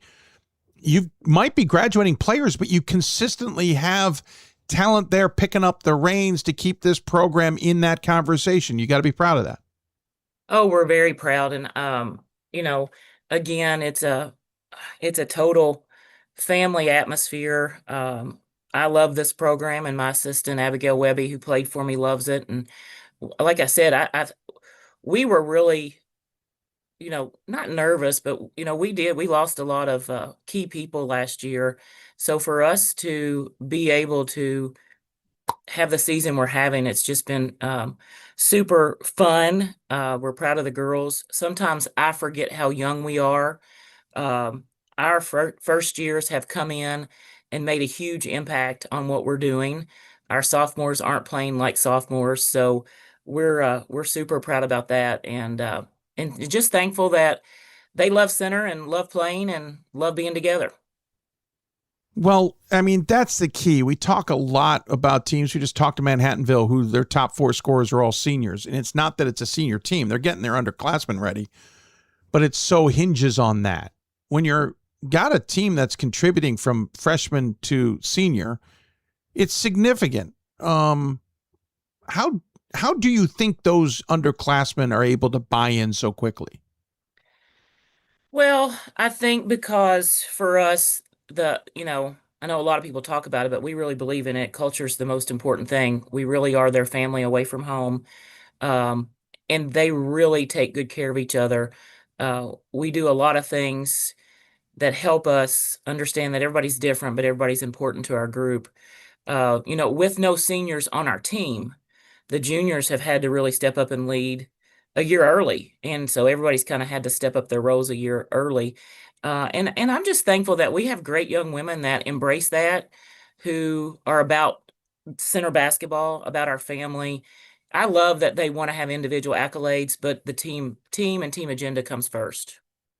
Yeah, it's really interesting you don't have seniors. You've got 6 juniors, 3 sophomores, 4 freshmen. This is a type of scenario, Coach, where an off year's not a surprise, right? Like, okay, we got a year to build towards next year. Man, and I'm not trying to say I'm looking ahead of next year, but if this is this year, next year could be absolutely bonkers. as a coach, that's got to excite you while also watching this season's team really continue to improve. I think that's what jumps out at me too. And we talk about that every day. We want to get 1% better in practice every day. We don't want to get complacent. We took a big. We felt like we Trinity's a great team. We didn't finish down the stretch like we had been finishing. So I think everybody refocused Tuesday when we went back into practice, and they've done a great job. And that's what we want to see them just improve every day and finish this year strong. But I'll tell you that at this point in my career, to have the group of young women that I get to coach is super exciting for me, and it keeps, my fire going. I still love what I'm doing, but very excited about the next few years and the future of the program. Well, you're 17-3, as we mentioned, until the last 5, which you've taken a couple losses at Oglethorpe and then Trinity. We'll talk about those in a minute. You guys, I'm doing quick math, are 14-1. I mean, it's just a tremendous start to the year. Out of conference, Meredith, Hollins, Roanoke, Barry, Asbury, Spalding, Covenant, Maryville, Wilmington, Webster, Greenville. That was all in the first half of the season, interestingly enough, before the new year. So it was all non-conference before you jumped into conference play with a win over Sewanee, 87-61. You've literally had 2 different seasons. How have you guys attacked it in different ways, or have you tried to attack it in the same way? I.e., did you attack it like, hey, this is non-conference, this is where we learn, we got to get ready for conference play and play that from a different perspective? Yeah, I think in non-conference, we're trying to figure out who we are and how we're going to play. And especially coming in this year, where are we going to? We know we had some key contributors come back, but we're trying to just figure out who we are with the new pieces and different things. And I'll just tell you, we're playing a little different. We like to dial it up and get up in and press when we need to. And we tried to figure all that out in the non-conference. So when we were ready for conference, we kind of had, at that point, rotations are kind of down. We always want people to be able to work into the lineups and stuff. But definitely non-conference is a time for us to figure out who we are, to gain experience. We want to win every game, but your approach there is a little different, trying to build the year. And I was just very thankful that our team, they picked up on things quick. They are fierce competitors, and we were able to finish a lot of games in the non-conference to get us ready for conference. Looking at this past couple of weekends, what I call the UAA schedule that the SAA has adopted, in terms of you play 2 teams and then the next weekend play them again, either home or away, depending on what the scenario was. You all travel to Oglethorpe, Barry and Oglethorpe, so you go down to the Atlanta region. You come out of that 1-1 with a pretty bit of a beating from Oglethorpe, 90-66. Then you head into this double set with Southwestern and Trinity, and you go on the road for the first part. You beat Southwestern by 9. You needed overtime to get out of San Antonio with an 84-76 win. That had to have been really good confidence, considering how the previous weekend had gone. Oh, definitely. And, again, I've got to remember how young we are and learning to play on the road. And, our returners they've flown before together and played, because we were blessed to go to Hawaii the year before. But learning to play, shucks. Yeah, tough trip. But learning to play the conference games on the road, and because of flights in Texas, we played Friday, Saturday. So again, they exceeded my expectations in Texas. And like I said, they came home. We did not get home into Danville until Tuesday, the 27th, from the trip because of the weather. They prepped hard Wednesday, Thursday. And, we just, again, kudos to Trinity. They did a great job, and we just didn't finish, and sometimes there's not enough gas in the tank to get it done. So, but they've gone back to work. So really, really proud of our group. And, I'm so blessed. I'm an old school coach, and they let me challenge them, and, we're going to earn it and work hard every day. And they really buy into that. Yeah, it's interesting. The Trinity, Texas win is 84-76 in overtime. You beat Southwestern in overtime the next weekend, 83-75, almost identical scores. But then you lose to Cam and his squad, 64-53. You've got 3 of the next 4, though, 3 of the next 5 at home, including coming up against Barry and Oglethorpe, as we kind of flip the script on the schedule. Yeah. Is the Trinity loss for especially a young team a good kind of barometer and check, as it were, kind of like the Oglethorpe game, to go, yeah, listen, we're good, but we're still not there? I think absolutely. I think you have to learn so much from a loss, and I think our girls are still very confident in who they are, but I think it keeps you hungry. It makes you go back to work. It drives you a little harder sometimes. Like I said, basketball season's a long season, and I think there's hiccups and lulls all along the way, and we just have to keep grinding and taking them one day at a time.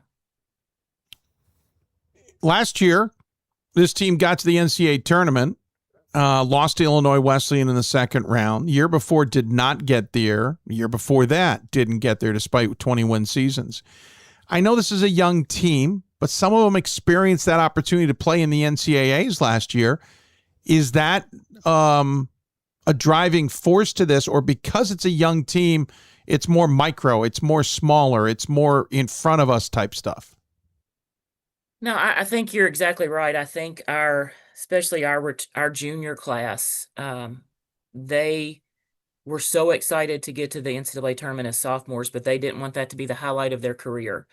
And they were very disappointed. We all were very disappointed how we competed in the NCAA tournament. So I think that's kind of been motivation for them all year, all summer. And, that's their ultimate goal, is to get back. And again, one day at a time, but I think it definitely fuels their fire a lot.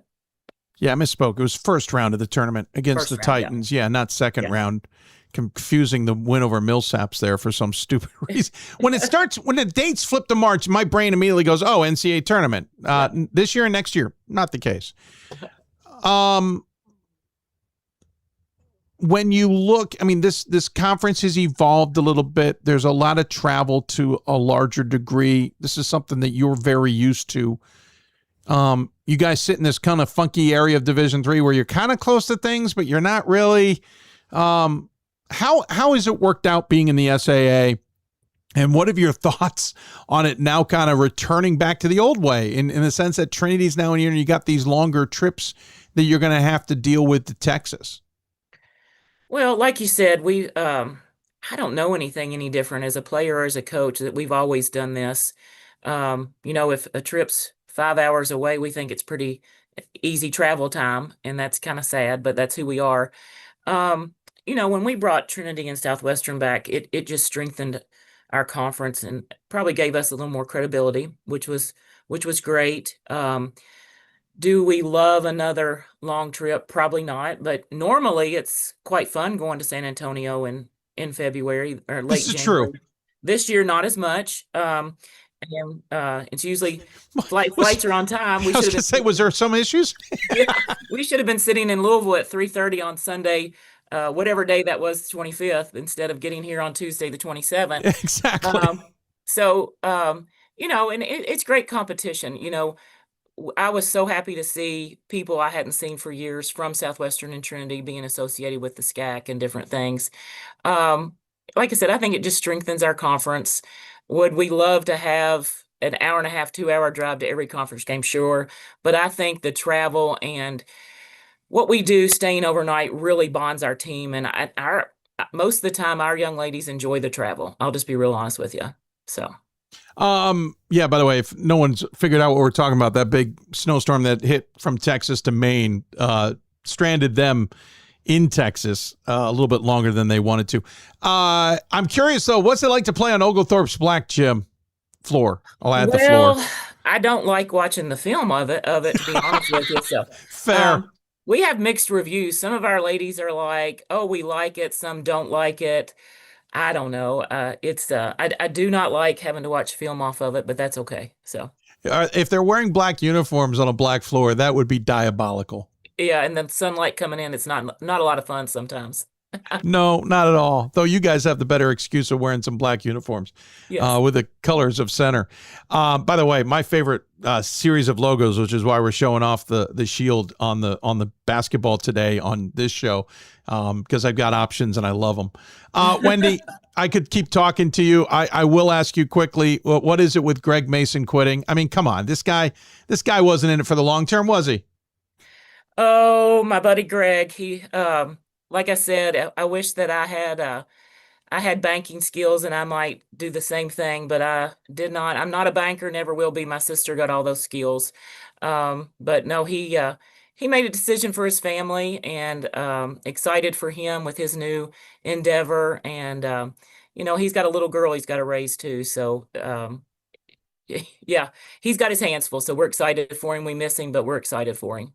And I'm just going to see how long it takes me till I get a text message asking me why I'm blowing up on him and he's taking strays in the middle of a conversation with you. Hey, Wendy, appreciate the time. I'll let you go at this point. Good luck the final 5, including Barry and Oglethorpe this weekend. Really appreciate chatting with you. As always, we give the guests the final word, though. Any final thoughts you want to share with those tuned in? Well, no, Dave, thanks for having us. We really appreciate it. Very proud of our season, and good luck to everybody down the stretch. Hope everybody stays healthy and everybody has a great finish. Well said. Wendy, take care of yourself. Enjoy Danville, and we'll talk soon. Thanks so much. Wendy Austin joining us on the Hoopsville Hotline. Great to chat with her. We chatted back in 23, I remember. It's been a little bit of time. Greg Mason, former men's coach, if you don't know the inside joke there, at center, retiring and moving into a different career. Good program there. Got a big set of games coming up. Obviously, they want to stay in the conference race and maybe not have to go back to San Antonio if they can avoid it. They got to have some help to do that, but pretty impressive season so far this season for the Colonels. When we come back, we'll continue our westward migration. Monmouth men's basketball will join us to talk about everything that's working well with the Scots. You're watching Hoopsville, presented by D3Hoops.com for the WBCA studios. Coach of the Year, Administrator of the Year, All-America Team, Wade Trophy. The WBCA doesn't just honor coaches, but players, administrators, and much more. The WBCA strives to honor those who have contributed to the advancement of women's basketball. Celebrate the present, honor the past, look to the future.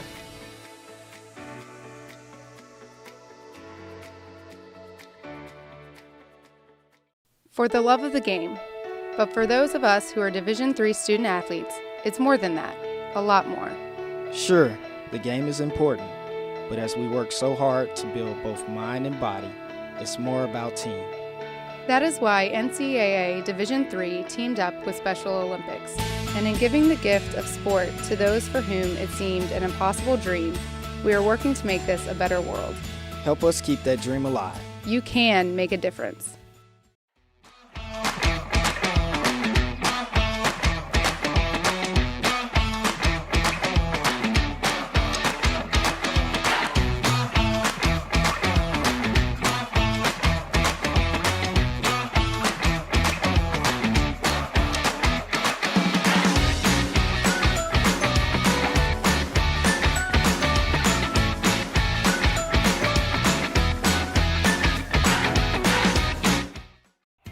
Something I discovered in myself is that if I have a goal, I can accomplish it. It's a well-rounded experience. At a Division III school, you primarily a student athlete, so the school is really shaped around you developing yourself as a complete individual. It helps a lot that you have a family with your team that can guide you.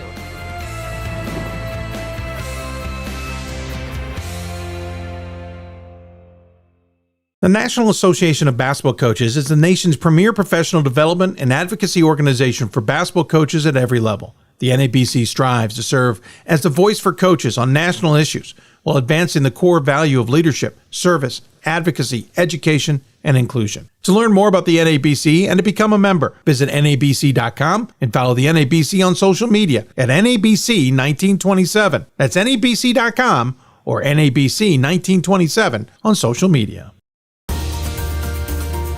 I believe sportsmanship is a mutual admiration and respect for your fellow competitors.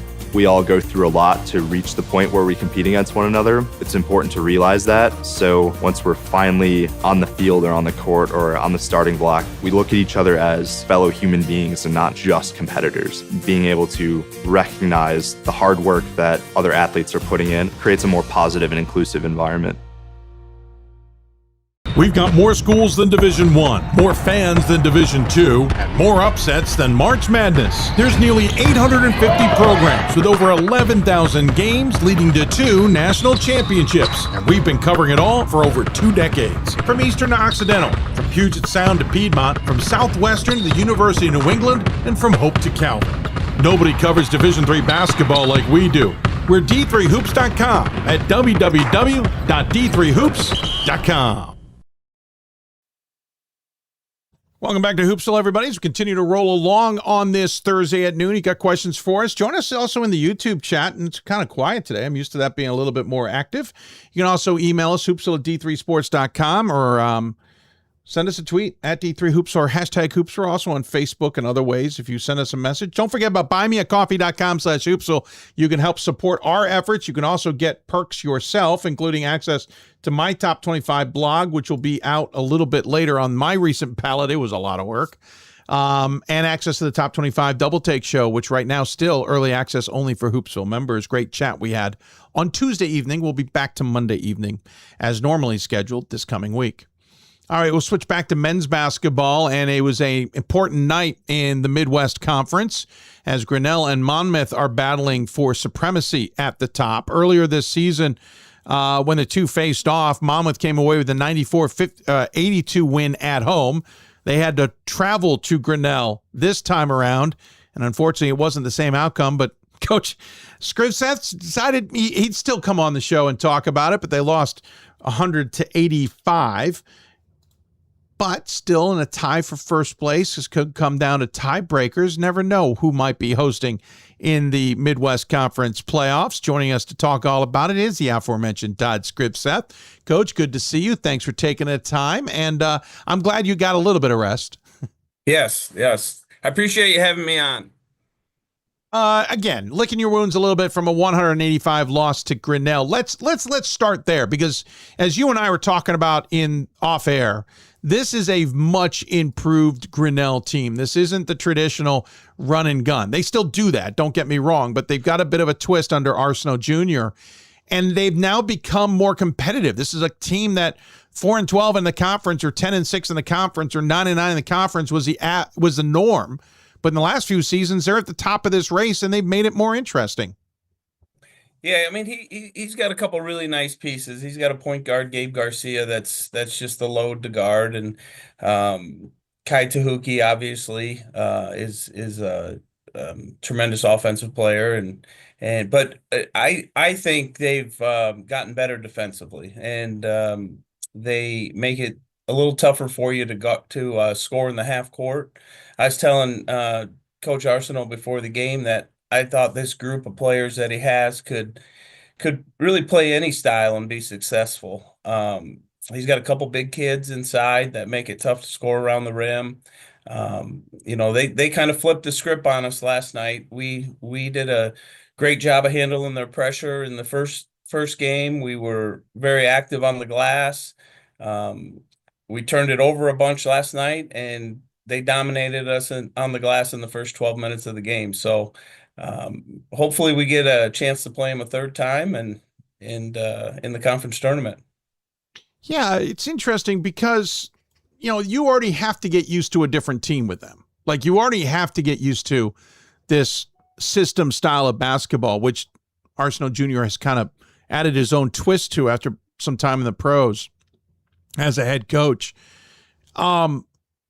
It's one that I've always been told will take you out of your way of doing things and takes a while to recover on your end in terms of how you play basketball. 4 days later, you played at Lawrence and you won by 14. You're going to go 3 days later here and play on the road at Ripon. Do you have to spend time trying to get back into the way you normally play?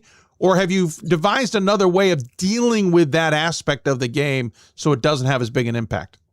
No, we'll spend a little bit more time than what we typically would, just getting back in the flow of running our offense in the half court, getting back to our defensive principles, kind of revisiting some of those, because they do change when you play Grinnell. You can't go in and play your typical style. You have to make adjustments to the way they play. But And yeah, now- we joke around about it being the Grinnell hangover effect, so. It's a real thing. I mean, Greenville's doing that to a number of schools as well, even in the NCAA tournament. The second round game, if you get past Greenville, has been the most interesting game to watch because some teams the next day don't have enough time to get over that effect, as it were. Yeah, when I was at Co playing, the Midwest Conference used to have travel partners, and Grinnell was our travel partner, and I don't think we ever lost the Saturday game. So they would have to play somebody Friday night, and then they'd have to come to us and play us on Saturday. Oh, that's interesting. And it's probably why we made the playoffs my senior year. Yeah, that's a fascinating point. Yeah, if you can get past Friday, then you've probably got the weekend locked up.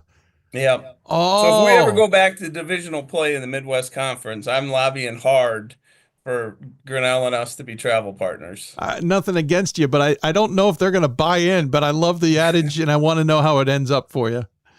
Let's talk about your team. You got 4 guys in double figures on a squad that has played really good basketball over the years. I mean, last season, 20-6 and bouncing from a 13-12, 14-12 campaign the 2 seasons before that. You're already 16-5 this year. It is senior heavy. It's 6 seniors. You got another 4 juniors, only a couple of sophomores, and then a bunch of freshmen. So there's a little bit of impetus, as it were, now. But Zay Brown is leading the team in scoring, and Zay's a sophomore. So it's interesting that you've got this senior leadership, but Brown at 19.2 points a game and a smidge under a double-double at 9.6 rebounds a game is the leader. So in some ways, it's a nice little mixture here. It is a nice mixture. Our senior class provides tremendous leadership. They are the consummate role type guys. Our senior point guard, Kyle Taylor, has been my starter for 4 years, closing in on 1,000 points for us. They have a good knowledge of the game, very passionate about it. So they've really laid the foundation for our program. But we've got two talented sophomores in Zay Brown and Cameron Thomas, and offensively, those guys are a problem for people. Yeah, I mean, 19.2 per Brown again. Thomas is at 16.2. They both shoot extremely well at 47% from the floor. Thomas is dangerous from deep at 40.4%, though Max Mehring doesn't shoot it a ton, but he will hit it. He's 11 of 20 this year. Both are good free throw shooters in Brown and Thomas. Obviously, the future is good with those two still there, though you lose that chunk of Mehring, Taylor, Huber, and others on that senior class. Does that put a little bit more impetus on the season? Does that put a little bit more fire under everybody to go, hey, we got to take advantage of this opportunity now, even though Brown or Thomas are going to be back for 2 more years, supposedly? Yeah, I think, anytime you put yourself in a position this late in the season to win a conference championship, there's urgency. We have the opportunity to win the back-to-back championships for the first time in school history. And so we've got 4 games left. We've put ourselves in a great spot, and now we need to close the deal. Started the season 8-2, lost the opener to Milliken, then lost to Dubuque. Got that conference rolling with 3 straight wins, including an overtime one against Illinois College, who obviously in the last few years has also been kind of a factor in this conference race. They're a little bit off their game this year, but 2 back-to-back 20-win seasons and then a 17-win season. Got the win over Knox and Lawrence, got rolling along, but then December, you bookend your holiday break with losses to Loras and Aurora in non-conference play. Tell me a little bit about the 8-2 start and then that 2-game bump. Yeah, no, I felt like we played some really good teams out of league. Almost all of those teams are at the top or contending for a conference championship. So we wanted to test ourselves. We had to figure out a new rotation because, we talk about the seniors that we were going to be losing this year. We lost some really important seniors off of last year's conference championship team that we had to replace. And so we had a couple transfers that we had to figure out how to work into the mix. And we have a deep rotation. We go about 10. And now with Julian Samuels coming off an injury, That's sidelined them for the last 6, 7 weeks. It's 11, so it's a challenge for us to kind of figure out what the best combination is, especially with this shorter time left in the season. Not to dwell, let me recap first this season. The Loris is 16-5, 10-2 in the ARC. Aurora is 18-3, 13-1 in the NACC. Dubuque is 14-6, 7-4 in the ARC. They're in the mix. Nebraska, Wesleyan, Loris, Dubuque are the top three, with Co as fourth. Milliken's the lone one, right? 13-8 though, still a good campaign, but they're 5-7 in CCIW play. Still 4 solid losses. But let me go back to last year. You mentioned the conference championship in the regular season. You guys won this conference 3 games up on Grinnell, 4 games up on Illinois College and Lake Forest, and then went into the conference tournament. Lake Forest tripped you guys up at home 81-79. Is any of that, and the way that kind of ended with a thud, and that senior class kind of going out on a bitter note, is any of that still driving this year's team and what you guys are trying to accomplish now? Yeah, I thought is a really good way to describe that. Yes, I think that has motivated us. It's made me take a look at kind of how we operated down the stretch last year, and trying to make a few adjustments to try to prepare us better for the tournament play. But no, it is no question a motivating factor for us, because we were extremely disappointed to get beat in that semifinal game against Lake Forest.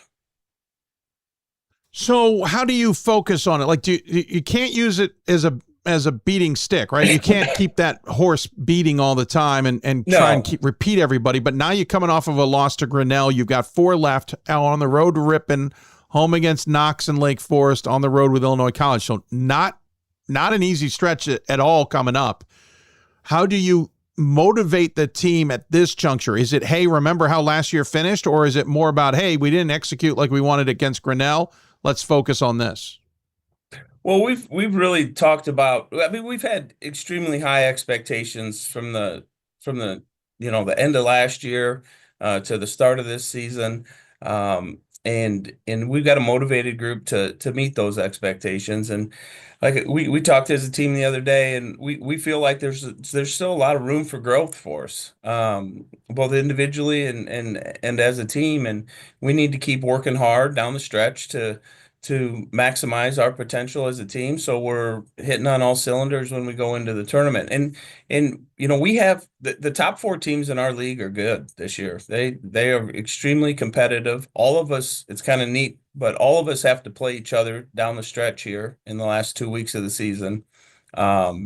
We snuck one up at Lake Forest in overtime, like you mentioned before. We beat IC in a tight one, and we've split with Grinnell now. So all the teams competing for the conference championship in the Midwest Conference right now have their work cut out for them. Yeah, I mean, it's a tight race from Illinois College upward, even if it is 4.5 games back. 4.5 games with 4 to play can kind of flip the script, not for first maybe, but for second, third, et cetera. And so everybody's going to be fighting it out between you, Grinnell, Lake Forest, and Illinois College, with the rest all playing spoiler. Let's talk a little bit about where this program has come along the way. You got hired ahead in 2011. And since then, I mean, obviously, they didn't have a good season when you took over. They were 3-20. And I think we talked about this before, and you've slowly but surely worked its way back. A couple of blips on the radar, but this feels like the most consistent that this program has been. Potential of back-to-back 20-win seasons. You've got 2 sophomores in place that could considerably help you continue that along the way, along with a great freshman class that's already making a difference. What's it like to be playing at Monmouth right now? Yeah, no, I feel like since 2018, is kind of when we turned the corner. We won our first conference championship with that group, and followed that up with a couple of solid years. We ran into some injuries. We were fortunate to get a transfer, Will Carius, who's playing overseas now, playing in Greece right now. So followed that up with a couple of good years. And then when COVID hit, it decimated us. I think it affected programs differently. We went into the 2021 season with one guy who had ever played varsity basketball, and we were 3-21, and I'll be honest with you, I think I questioned every decision I had made in my life that had brought me to that point. Because the first rebuild, so to speak, it took a lot of effort, and fortunately, we were able to bring in this year's current senior class, and we were able to rebound and finish third and get ourselves into the conference tournament. And this senior class is, I think, won more games than any class in 30 years at Monmouth. So we feel like we're kind of back in, where we expect to be. It's really interesting. You had Will Jones in 17-18, Will Carius in 18-19. Zay Brown last year, one of those guys that was one to watch. All three were all region. Interesting enough, NABC first team and D3 Hoops third team, all three of them. Last year, Carius was an All-American. And that's the kind of, or in 2018-19, Will Carius was an All-American. But Zay Brown certainly getting attention. That's the kind of thing that helps the program stand out, right? Like you mentioned the stuff that has changed the program since then. It's getting those individuals. Is that helping on the recruiting trail as a result? Oh, no, there's no question. I mean, I was very fortunate to be around some good programs before I got to Monmouth. I was at Stevens Point with Jack Bennett as a GA, and then spent 10 years with Coach Miller at Whitewater. And we are all better coaches when we have good players. There's no question. So getting a guy like Will Jones and the effect that he had on our program, he really elevated a lot of his teammates and was able to, set a tone for guys on how we do things. And then that carried over with Will Carius, and now we have Zay. So, but we've got some great pieces around Zay. We're probably way more complete than we are than with those other two groups. I got to ask you, because before I let you go, I find it always fascinating every time I read your bio, and I don't think I've ever brought it up. First off, you mentioned got an undergrad at Co. You went, I'm going to blow this name, but I'm going to try it anyway. Maquoketa? Maquoketa. See, I put the emphasis on the wrong syllable. Yep, Maquoketa. I'm not going to try it because I'm going to screw it up again. But Iowa, that's why you ended up at Co. You ended up obviously at Monmouth, as you said, through your travels. Your wife, Sarah, was an All-American track athlete in her college days. You've got 3 kids. So I'm wondering, first off, is there a battle between what sport the kids should play? Should they run or should they play basketball? Second one, any pressure on making sure that they're star athletes? Because mom and dad were. They're very, very active. I think all of my kids play multiple sports, and my daughter's my youngest is in gymnastics, so it takes up a lot of our time. But I don't know if there's anything I enjoy more than watching my kids compete. Yeah, I bet. Because that's less stressful than the ones you're coaching, because it's completely different, right? Nice disconnect. Yep, no question. Before we let you go, Zay Brown and the group getting back on the floor. I mean, it's amazing what he has done already in his career. And as you said, he's got one heck of a partner and a sophomore there, but this senior group has got a lot of motivation. What's the message on the whiteboard in the locker room or in practice going into the Final Four here and into conference tournament time? Yeah, we've really taken a one game at an approach at a time. We're really working hard to maximize our potential, and we can get a little bit better defensively. We can get a little bit better on the glass. We can execute offensively, 5 to 10% better. And so that's what our focus is right now, to just continue to improve, continue to maximize ourselves, and then be ready for the conference tournament when it comes. Well, I'm impressed so far. I know you're licking your wounds a little bit with the loss to Grinnell last night, but it may bode to be what Ripon, Knox, Lake Forest, and Illinois College didn't want to see happen. A little bit extra motivation for the Scots. Congratulations on the season so far. Appreciate you finding some time to chat with us, especially after that game with Grinnell. As always, Coach, we give the last word to the guest. Any final thoughts you want to share with those who may be tuned in? No, I really appreciate you hosting a podcast like this, because it highlights Division III basketball. And I've spent almost my entire career in Division III basketball, and it's a special game. Yeah, it really is. And it's special thanks on this show to have someone like yourself come on and find time to talk about it. Good luck the rest of the way. Looking forward to rooting you guys on from afar, and looking forward to seeing how the Midwest Conference plays out. Yep, thank you.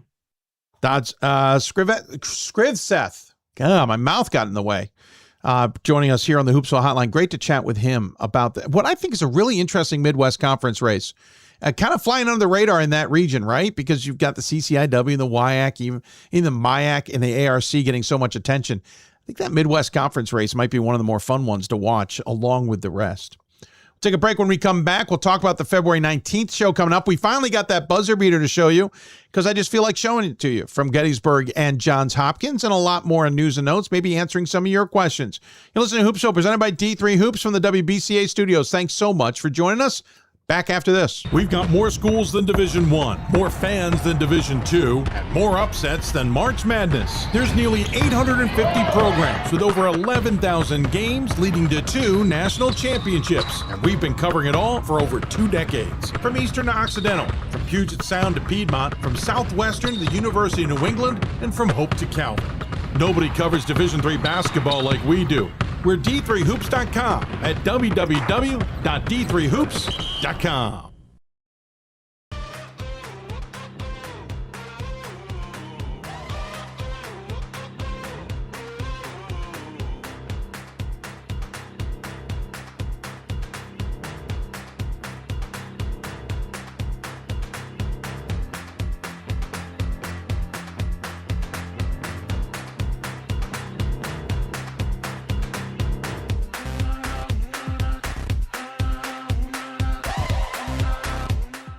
The National Association of Basketball Coaches is the nation's premier professional development and advocacy organization for basketball coaches at every level. The NABC strives to serve as the voice for coaches on national issues while advancing the core value of leadership, service, advocacy, education, and inclusion. To learn more about the NABC and to become a member, visit nabc.com and follow the NABC on social media at NABC1927. That's nabc.com or NABC1927 on social media.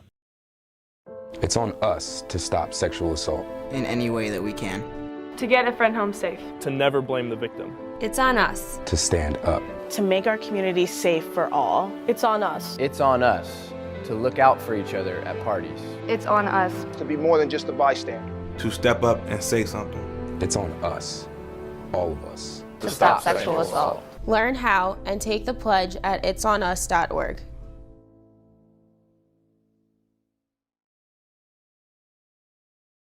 If I lose, I'll respond with respect.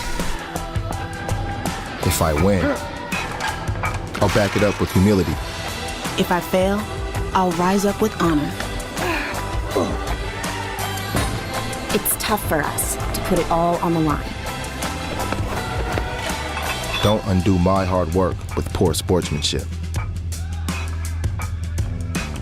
Respect. It's the name of the game. Coach of the Year, Administrator of the Year, All-America Team, Wade Trophy. The WBCA doesn't just honor coaches, but players, administrators, and much more.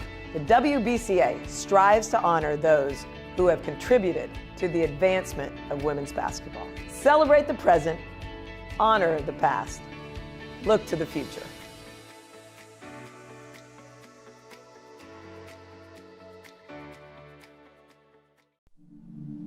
I used to never really talk, ever. I was afraid if I said something wrong, everyone would laugh at me. But then I started to play golf with Special Olympics. It helped me to find my voice. And now everyone else is speechless. Welcome back to Hoopsville, everybody, here on Thursday. I've got some business still talk about, upcoming shows, most importantly, the one on the 19th. Let's start there before we get to video of a buzzer beater, which I actually forgot to review while on air on that break. Oops. But we'll take a look at that here in just a bit. And it wasn't really technically a buzzer beater. There was time left on the clock, but hey, I digress. We don't need to ruin my fun here. Also, we've got, let's see, some news and notes. We'll talk more about Buy Me a Coffee. Also, got my 2 cents on some administrative things I'd like to see changed in the game. So on and so forth. So there you go. If you got questions for us, email us, hoopsville@d3sports.com. That's hoopsville@d3sports.com. You can also message right there in the YouTube live chat. I've got it up and running. Quiet day so far, but I'll answer your questions if you've got some. And what else have we got? I wrote it down somewhere. Obviously some programming notes up ahead. All right, so let's talk about February 19th. It's 2 weeks from today. It'll be a 7 p.m. show. In the last 3 years, we've done this as a top 16 reveal show. For the first 2 years, it was great because no one knew what the top 16 was. Last year, the NPI basically gave everybody that information, despite our best efforts to kind of keep it to ourselves. Not to ourselves, but kind of keep it off the radar until that show. Some other people had other plans. Now, this is not the Snyder brothers. They do amazing work. What I'm talking about is the NCAA's level. So we'll still reveal the top 16 and talk about it. But here's what we're going to do out of it. We're going to get Scott Peterson and hopefully Matt Snyder on the show. I say hopefully because there are some other things going on in Matt's life that we certainly nod our head to and let him know our thoughts are with him and his family. But we're going to hopefully get them on the show to talk about how that top 16 can evolve, how the top 4 and 8 can evolve when it comes to hosting. Most importantly, also, where do you want to watch some games or some conference races that could change those top 16 and or just change in the total sense the brackets when they come out? So they'll have some of that stuff for us. We'll also talk to both committee chairs, partly to dive into some of the nuances of how this all works. How do they start their bracketing process? What efforts do they do to do that? How does the top 16 apply and some of the nuances with that? They're not going to tell us how many flights are going to be allowed, but we'll maybe throw some things at them to see what they think of in terms of that. But also, we're going to answer your questions. Start sending them now. Hoopsville@d3sports.com. That's Hoopsville@d3sports.com. Exclusive opportunity to ask these committee chairs your questions on the men's and women's side. If we get a lot of them, we'll get to the best ones that we can. If we don't, we'll get to yours, I suspect. Send your questions. We'll ask them to the committee chairs so that they can give us the best answers possible. Understand if I do get any that I just don't see we're going to get an answer to, or we know what the answer is going to be, I'll let you know via email accordingly. So that's all coming up February 19th, 7 p.m. This is a big show that's promoted by the NCAA. So this is a chance to preview the brackets as if they were to start that weekend. If the tournaments were to start that next day. Also a reminder that host bids need to get in. So there's a lot of opportunity there for you to get answers and for us to start promoting this tournament. That's February 19th in 2 weeks, which means I got a lot of work between the next 2 weeks. 7 p.m. Eastern show. Really look forward. We ask you must watch show here on Hoopsville. The rest of the shows leading up to that and after will be at noon Eastern time. So we look forward to that. Quick note, I have to travel in March for work. I will be out of town for 1 or 2 shows. Actually, definitely 1, possibly 2 shows. We will likely do those from the roads. They might have to take on a little bit of an augmented look to them. We're going to work on how that can come together and how we can pull it off, but I'm confident we can. You just won't be in the Hoopsville studios. We'll be in a hotel somewhere. So that will be coming up in March. Just be aware of that. Reminder again, men, we have that unique Elite 8 Final Four event at Fort Wayne, and the women will have a traditional year because the men will then have the title game with D2, D1, and NAIT in Indianapolis. My status, I'm planning to go to the Elite 8 Final Four. I'm not sure I'm making the title game yet in Indy. It's going to come down to a couple of factors on I would say, really, it depends one email. One email will decide whether I'm there or not. I'm waiting for said email. All right, so there's that. Let's talk about buymeacoffee.com/Hoopsville. Please support our work. You can become a member there by buymeacoffee.com/Hoopsville. Sign up for Role Player or higher, and you'll automatically become get my top 25 ballot. Most importantly, you'll get the top 25 access to the top 25 Double Take show ahead of anybody else. But that helps us continue the work that we do in our 23rd season and beyond. So buymeacoffee.com/Hoopsville. That's the information. If you're watching the show, there is a QR code in the screen that you can use as well. All right, let's talk about last night's buzzer beater for who was it? Gettysburg. This looks like it's the final sequence. Let me try to see what the screen is. Oh, so this is from the far side of the floor. I didn't realize she was on the far side of the floor. This is the buzzer beater. Gettysburg is shooting at the far basket. And this is how it played out. I have the volume down low in case, actually it's on the wrong channel. So let me move it up here. I'll keep my mic open in case I need to talk through it. But here's a final sequence. The shot's going to come from her in the corner, and I got an interesting story about her coming up. There you see them setting up. Gillis has got the ball. A lot of movement across the top. Then Mess has it here. You see her come across the screen there. Then they lose him. Gillis is the ball. They're trying to pay attention, but Gillis does a nice job of bringing the defender in, and that allows her to hit the shot. That's the swim team who decided Speedos were all the rage yesterday. Absolute insanity from those fine gentlemen. But that's how Gettysburg got the win over Johns Hopkins. Again, interesting because Hopkins got him basically on a similar shot with 1.5 seconds down at Goldfarb. Gettysburg gets that shot with 1.8 seconds left. Josh Herr hit the shot. He started the game because Nate Williams is out with an injury. No one's really sure what's going on with Williams. What I find interesting is here's the story I heard afterward. That when Herr came on campus, the thought was he'd never see the floor. And you might be wondering, well, that great job on him to get to where he is to be playing and starting. I'd argue he'd still not be on the floor today if there wasn't a coaching change. Matt Hunter has come in with his hair lit on fire. And this team, after losing back-to-back on last-second shots, I kid you not, last-second shots to both York and Hopkins on the 3rd and 10th, to end that part of the season. Let's see, 1, 2, 3, 4, 5 wins.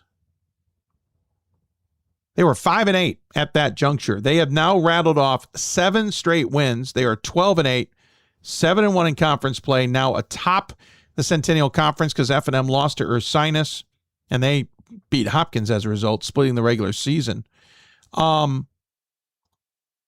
But under a previous coaching staff, Herr, who is a sophomore, supposedly wasn't going to see the floor. His career, he played in 8 games last year for a total of 14 minutes. He was 0 for 2 from the floor, 0 for 1 from deep. He had 2 rebounds last season total. Committed 1 personal foul, had 1 turnover, and 1 block. This year he's had 4 starts, all recently since Williams went out in 16 games. He's averaging 13 minutes a game. He is shooting 47% from the floor, 4 for 10 from deep, 72% from the free throw line, 2.8 rebounds. And he's averaging 33.7 points per game. It's amazing what coaching staff changes can do to a team. Sometimes a new philosophy, new mentality, new style will mean that a player will get a chance to play or not play. And apparently Josh Herr has taken full advantage of that. Big 3-pointer for him in his career. If you know the Herr potato chips, I'm convinced, because Herr is from Gettysburg, I'm convinced Herr is related in some way, but I haven't been able to nail down the story yet. So congratulations to him. I showed it because I was there. That was not the broadcast angle, obviously. And you didn't hear my broadcast of it. I thought I called a decent shot.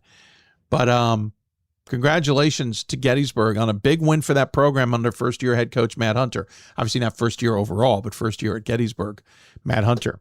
But in that game, we also had another moment several moments that bringing me my 2 cents this week. And it's administrative changes I'd like to see to the game. or things that you need to do as a coach to better improve things. So these are all administratively like things, but they all have the same sense of helping the game be better. First off, I'm going to get this one out of the way. I'd like to see a rule instituted, or maybe it's kind of there, but better pushed, better adopted, better ruled, better managed. I'm not sure the right term. If a sub is not at the table when the horns or when the whistle blows, they don't get to enter the game. I am seeing a trend, and it's driving me nuts, where we are getting subs 15, 20, 30 seconds after a whistle because the timing is, and I'm watching coaches at all levels holding a sub up and then sending them at the last second in an effort to get his guys more time to rest. Yesterday, we had a couple of sequences where there was a couple of subs at the table. They entered the game. Then about 15 seconds later, somebody from one team sent up a sub. And then 5 seconds later, the other team sent up a sub. And then another team went, and it alternated. When ultimately we replaced almost everybody on the floor, but it took us 30 seconds to do it. If you do not have your subs at the table when the whistle blows, those subs cannot enter the game. Period. You can't be running up. I'm also seeing a horrible trend where subs are running in straight from the bench. And both the scorer's table and the referees have got to stop that. You might be saying, oh, you're just being an old man, blah, blah, blah. This is about a little bit of fairness. This is also a little bit about stats. This is a little bit about common sense. You enter the game by coming to the scorer's table at the middle of the table. That's where you officially enter the game, and so on and so forth. So you don't come in from the bench. I'm seeing it at all levels. Literally, as a PA announcer, I see this stuff because I have to pay attention to it. And when suddenly somebody enters a game that I never saw because they literally ran in from the bench, mid-bench, then there's a problem. But also this constant holding off a guy to try and get a little bit longer of a break and then sending up to the scorer's table and the refs allow another damn sub in. Don't blow the horn. Don't blow the horn. If subs have entered the game, they weren't at the table, and whoever was at the table has been let in, we don't blow the horn to allow another sub to come in, and refs stop allowing them to come in. If we have to codify that in the rules, so be it. It's insane. But it's also turning into a strategy for coaches to get longer breaks for their guys without taking a timeout. So that's one administrative thing. If you're not at the scorer's table when the horn sounds, you do not enter game. There's 2 exceptions that I can think of. Medical injury, fouled out. That's the only 2 exceptions I can think of. Maybe you can think of another one, but I'm done with this. So that's the first thing administratively. Second, I think there's got to be a moratorium on when you can review something. Now, this isn't a hard and fast rule because there's some exceptions. For example, yesterday, at halftime, Hopkins realized that a foul had been assessed to another guy, number 2, when they felt either the ref did or did not indicate it was on 2-4. Now, I have not watched the stream. I've not had time. I'll go back and look. But from what I saw, the PA announcer saw, as I was broadcasting, we're on different sides of the table. What the scorer's table saw in the middle and what the scorebook saw at the end, every one of us saw the official put up a 2. Now, if he went 2, and then his mechanic was to bring up 4, or he brought up the second 4 late, that's on him with his mechanic. So I can appreciate in this moment that maybe this is a resolvable thing because of the mechanics of a mistake on that. However, that was with 2.5 minutes left to go in the first half. Hopkins staff notices it at halftime, which is a little weird. I guess maybe the PA announcer, now that I think about it, did say it was on 2-4. I now remember Greg mentioning that to me. So he did announce it differently than the rest of us, which makes me think there might have been a mechanic here. But the refs did not, went back and looked at it to start the second half, which caused some confusion. And my point earlier today about we need to tone down the rhetoric and the going after of officiating. Not that they were going after him because it was a bad call, but some coaches like to just yell at officials when something's going on to try and dictate that it go their way, or they're frustrated with something. We have got to tone things down. We got to take the temperature way down when it comes to interactions with officials. But they reviewed it to start the second half. Now, they changed it to 2-4. And again, I could not see, due to other factors, if maybe it was just a bad mechanics thing. And again, I got to go back and watch the stream. If it was a bad mechanics thing, I get it. But at some point, we got to say, you had a chance earlier. Now, maybe in this circumstance, that isn't it, but it's reminding me of other circumstances where something is looked at way later. Now, if it's a sequence where you have media timeouts, somebody takes a three-pointer and you want to check a foot on the line, or there's a shot, and I've seen this happen, where it may or may not have made the shot clock in time and it went in, and you have media timeouts and then they go and check it at the media timeout. That's a built-in system to allow that to happen.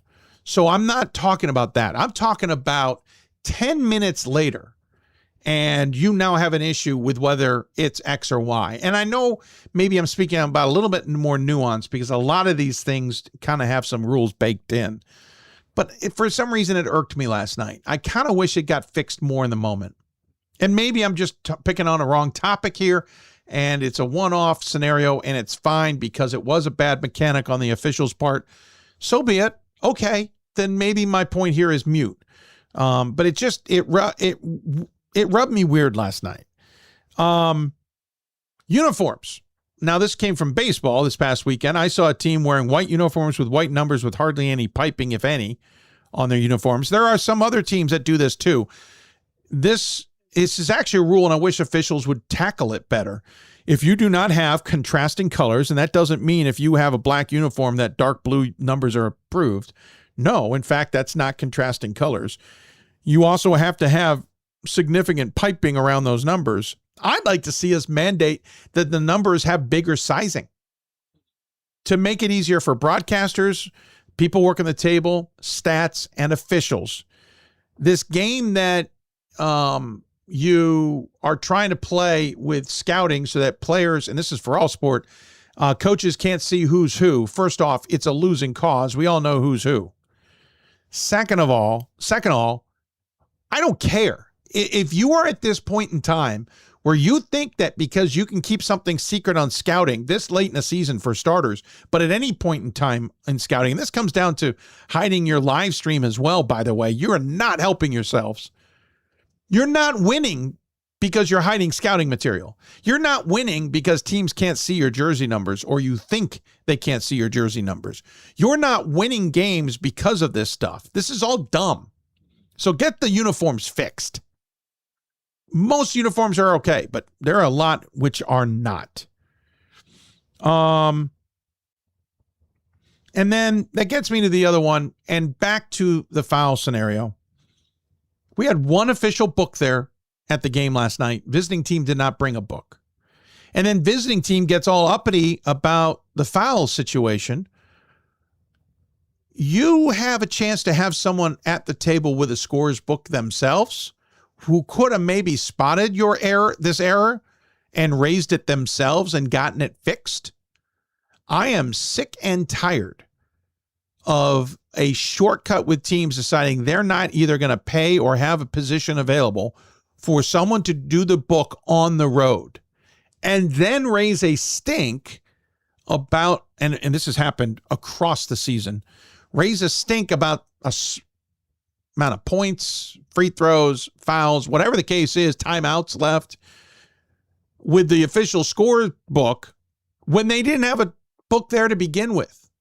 And a lot of games have come down to you have to trust the scorer's book. Now, live stats and stats are available to be reviewed now as well, but that's not foolproof. If ultimately they can't make a decision, it's going to go with the official book. If you don't have your own book there to at least sit next to the official book and discuss an error or figure out a mistake, that's your own damn fault. But I am tired of then having issue with the official scorebook. You have your chance to have a voice right next to that book. I do not understand the idea of trying to take a shortcut or save money by not having someone running the scores book, the visiting book. And I get some are like, well, it just would be a student. How do people learn this job? Teach them. We had them at Goucher For years, it was always students who were taught well, taught right, and did it well. This doesn't have to be an adult-only thing. So let's get these administrative things fixed. Let's improve the game. Let's stop this insanity on substitutions. Let's stop the fact that a visiting team decides they don't think it's important enough. This includes D1. You know how many times vast majority of times I'm at Towson, I don't see at Navy, I don't see visiting teams bring their books. I can count on one hand in the last 2 seasons, I've seen a visiting book at either Towson or Navy. It's mind-blowing to me. Not to mention what's going on in Division III.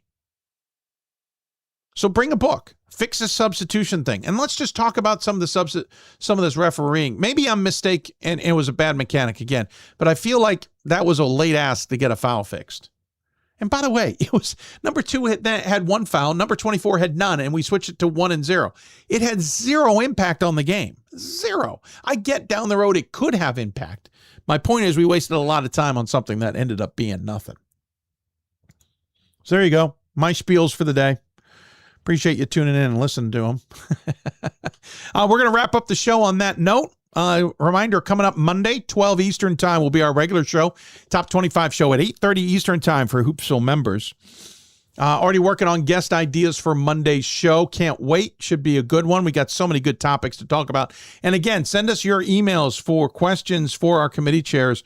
Hoopsville@d3sports.com. That's Hoopsville@d3sports.com. If for some reason I don't think we can answer the question or it's not appropriate or we have an answer or whatever, I'll email you back. I'll let you know for sure. Hope you're enjoying this on the podcast or archive. Please sign up at buymeacoffee.com/Hoopsville to help us continue our fun. By the way, I'll also add some links. We have an Amazon wish list as well. On that wish list are hangers for these jerseys. We used to have a partnership with the company that has these for promotion. That's dissolved. I love these hangers because they're cheap. So if you would please consider maybe getting us a hanger or 3, that's on our Amazon wish list. I will put those links out in a little bit better places. I admittedly don't have them out in all the great places. Like I'm looking at the Hoopsville show page and it's not on there, and that is my fault. So we'll do a better job of that moving forward. I know there's advertisement on the Hoopsville show page, but looking at it from the website, it's actually not too bad. So please, I hope you'll at least consider that. And thanks you to our guests. We had a banger of a show. We also had an all-name show, to be completely honest. Dylan Reilly and Wendy Austin were the exception to the rule. We had Scott Gyimesi, Kate Vlahakis, and Todd Skrivseth. I had to think about it, and they're still written down on my sheet in front of me. So thanks to Scott Gyimesi and Dylan Reilly from Tufts. Thanks to Wendy Austin from Center, Kate Vlahakis from Manhattanville. I've got these in the wrong order. And Todd Skrivseth from Monmouth for appearing on the show. Thank you very much to their sports information directors. Jamie at Tufts, yeoman's work to get this pulled off. Alex at Center, who worked for several weeks to get this segment put together. We originally were going to have Wendy on back when they were coming back from Texas, but because they didn't know when they were going to get back from Texas, we couldn't get them on the show. Thanks to John at Manhattanville. Really appreciate his help. And thanks to Dominic at Monmouth for his assistance as well. Looking forward to other things. By the way, quick note, NYU women could break the record this weekend. On Friday, they are in Pittsburgh. Right? No. They could tie the record. I'm sorry. They could tie the record on Friday in Cleveland against Case Western Reserve. They could break the record on Sunday at Carnegie Mellon. But Carnegie Mellon was a 1-point win on last week. I told you this was the toughest stretch. If they were going to lose the record, it would be right now. We'll see if they get through the weekend. Now, last weekend may have motivated them enough for this road trip, and they'll be okay. Or it could have given Carnegie Mellon and Case Western Reserve enough knowledge base to go, we can beat the Violets and end this streak. The D3 record is 81 straight wins by WashU. Win on Friday, and NYU ties that record. Win on Sunday, and they break that record. Pat Coleman will be there on Sunday should they break it. He'll have more coverage on that at d3hoops.com, and then we'll have more coverage on Monday's Hoopsville at noon Eastern. So keep an eye on that. That's part of a lot of games throughout the country that are going to be worth watching this weekend. UAA play coming up on Friday and Sunday is going to be absolute must watch. Then on Saturday, Mary Washington takes on Randolph-Macon, coming off their loss to Christopher Newport. Can Mary Washington avenge that loss and get back in the win column against number 6 Randolph-Macon, who's receiving, both teams receiving first place votes? Mary Washington hit a 2-game slide this week. That's mind-blowing as the number 2 team in the country. Montclair takes on a much improved Stockton team. We talked about how good Stockton, I'm still not a believer, but we talked about how good the Ospreys have become in the second third of this season here. Scott Bittner's squad's got a chance to maybe knock off the undefeated Montclair State Redhawks. Gustavus takes on McAllister on Saturday. This is in men's basketball. Maybe not the biggest challenge. Tufts is at Hamilton, but they'll have been at Amherst the night before. So that'll be interesting to watch how Tufts does this weekend. Muskegon's at Mount Union. Claremont Mudd Scripps is hosting Whittier. Whittier's a dangerous team. They're 13-8, 6-6 in conference play. Last time these two teams faced, or where was that result? There it was, back in December 6th. It was an 11-point game. So keep an eye on that one. Johnson & Wales is at Endicott. York at Hood. That's a game to circle at 3 p.m. Those two teams battling atop the Commonwealth. Last time they faced off, if memory serves, Hood's a little high at 15th, just for the record. Actually, Hood won it pretty easily, 95-78. I don't think that's what's going to happen this time, but who knows? It is at Hood. Elmhurst is at Illinois Wesleyan. Roanoke on the road to Eastern Mennonite after losing, did Roanoke to W&L, so that's a game to keep an eye on. Swarthmore at Franklin and Marshall, a team that's ranked. Losing to Ursinus, I think F&M maybe wakes up with a home game against SWAT, but Otterbein at Heidelberg, Stevens Point at Eau Claire, Platteville at La Crosse in the WIAC insanity, plus a lot of other good games going on in Division III men's basketball. And on the women's side, as we wrap up the show, I don't know how to type in the word women, apparently. That was weird. W-O-M. On the women's side, Elizabethtown at Scranton. That's actually a game to keep an eye on. E-Town's a pretty good team in that landmark conference, 13-6, 9-3. Last time they played Scranton was a 9-point loss at the beginning of January. So keep an eye on that one. Granted, it's at Scranton. River Falls at Oshkosh, who's now licking their wounds from a loss from Platteville. I have a feeling Oshkosh is going to come out and send a message. Hopkins women got past Gettysburg. They'll be on the road at Ursinus. Coming up this weekend, W&L at Lynchburg. W&L could be first place in the NPI for all I know by the end of this. I have not looked at the Scott Peterson NPI numbers. Clark at Smith.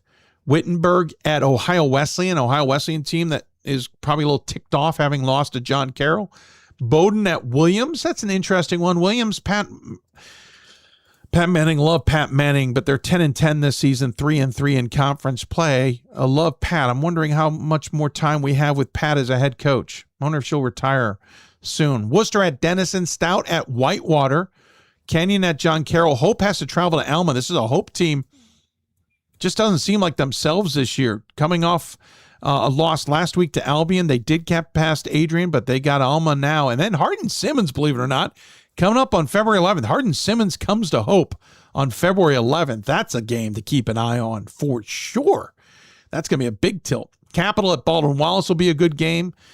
Carroll's hosting Augustana. Illinois Wesleyan hosting Elmhurst. Ripon hosting Monmouth in women's basketball. That's a good doubleheader in general. Monmouth women will try and play spoiler. Trine's hosting Adrian. Adrian's 8-12 this season, but not a team I just overlook necessarily. Trine certainly can't overlook them. La Crosse at Platteville in a battle of 22-21 on Saturday. Hamlin at Concordia Moorhead. Southern Maine coming off a loss. We've got to mention that. Southern Maine enters the top 25 and then suffers a loss to Rhode Island College 70-62, a team that they beat 57-48 at home. So Southern Maine's going to want to take some revenge on Eastern Connecticut. And then there's a whole bunch of teams playing out of conference that'll be good. So great weekend of basketball ahead. Go to d3hoops.com for all your links to live videos and stats and the list of all the games taking place tonight, Friday, Saturday, and Sunday. And then we'll be back with you Monday at noon Eastern. Of course, new top 25s will come out as well. Plenty of movement expected there. So there's your wrap of the show. Thanks to everybody who came on. Thanks for tuning in. Really appreciate it. You all have been great. Hope you enjoyed the show as much as I did. Again, if you want me to wear garb, email me, hoopsville at d3sports.com. I'll send you a spiel. I'm wearing McDaniel today because I've got McDaniel gear. If you want me to wear your gear, send it my way. I will wear the gear. I'm more than happy to promote Division III any way we can, whether it's putting stuff up on the walls in terms of jerseys, stuff on our shelves in terms of swag, or wearing your garb. Email me, hoopsville at d3sports.com, and we will get it done. Thanks for tuning in, everybody. Hope you enjoyed the show. We'll see you on Saturday or on Monday. Thanks to our partners at d3hoops.com and the Women's Basketball Coaches Association. We'll see you on Monday.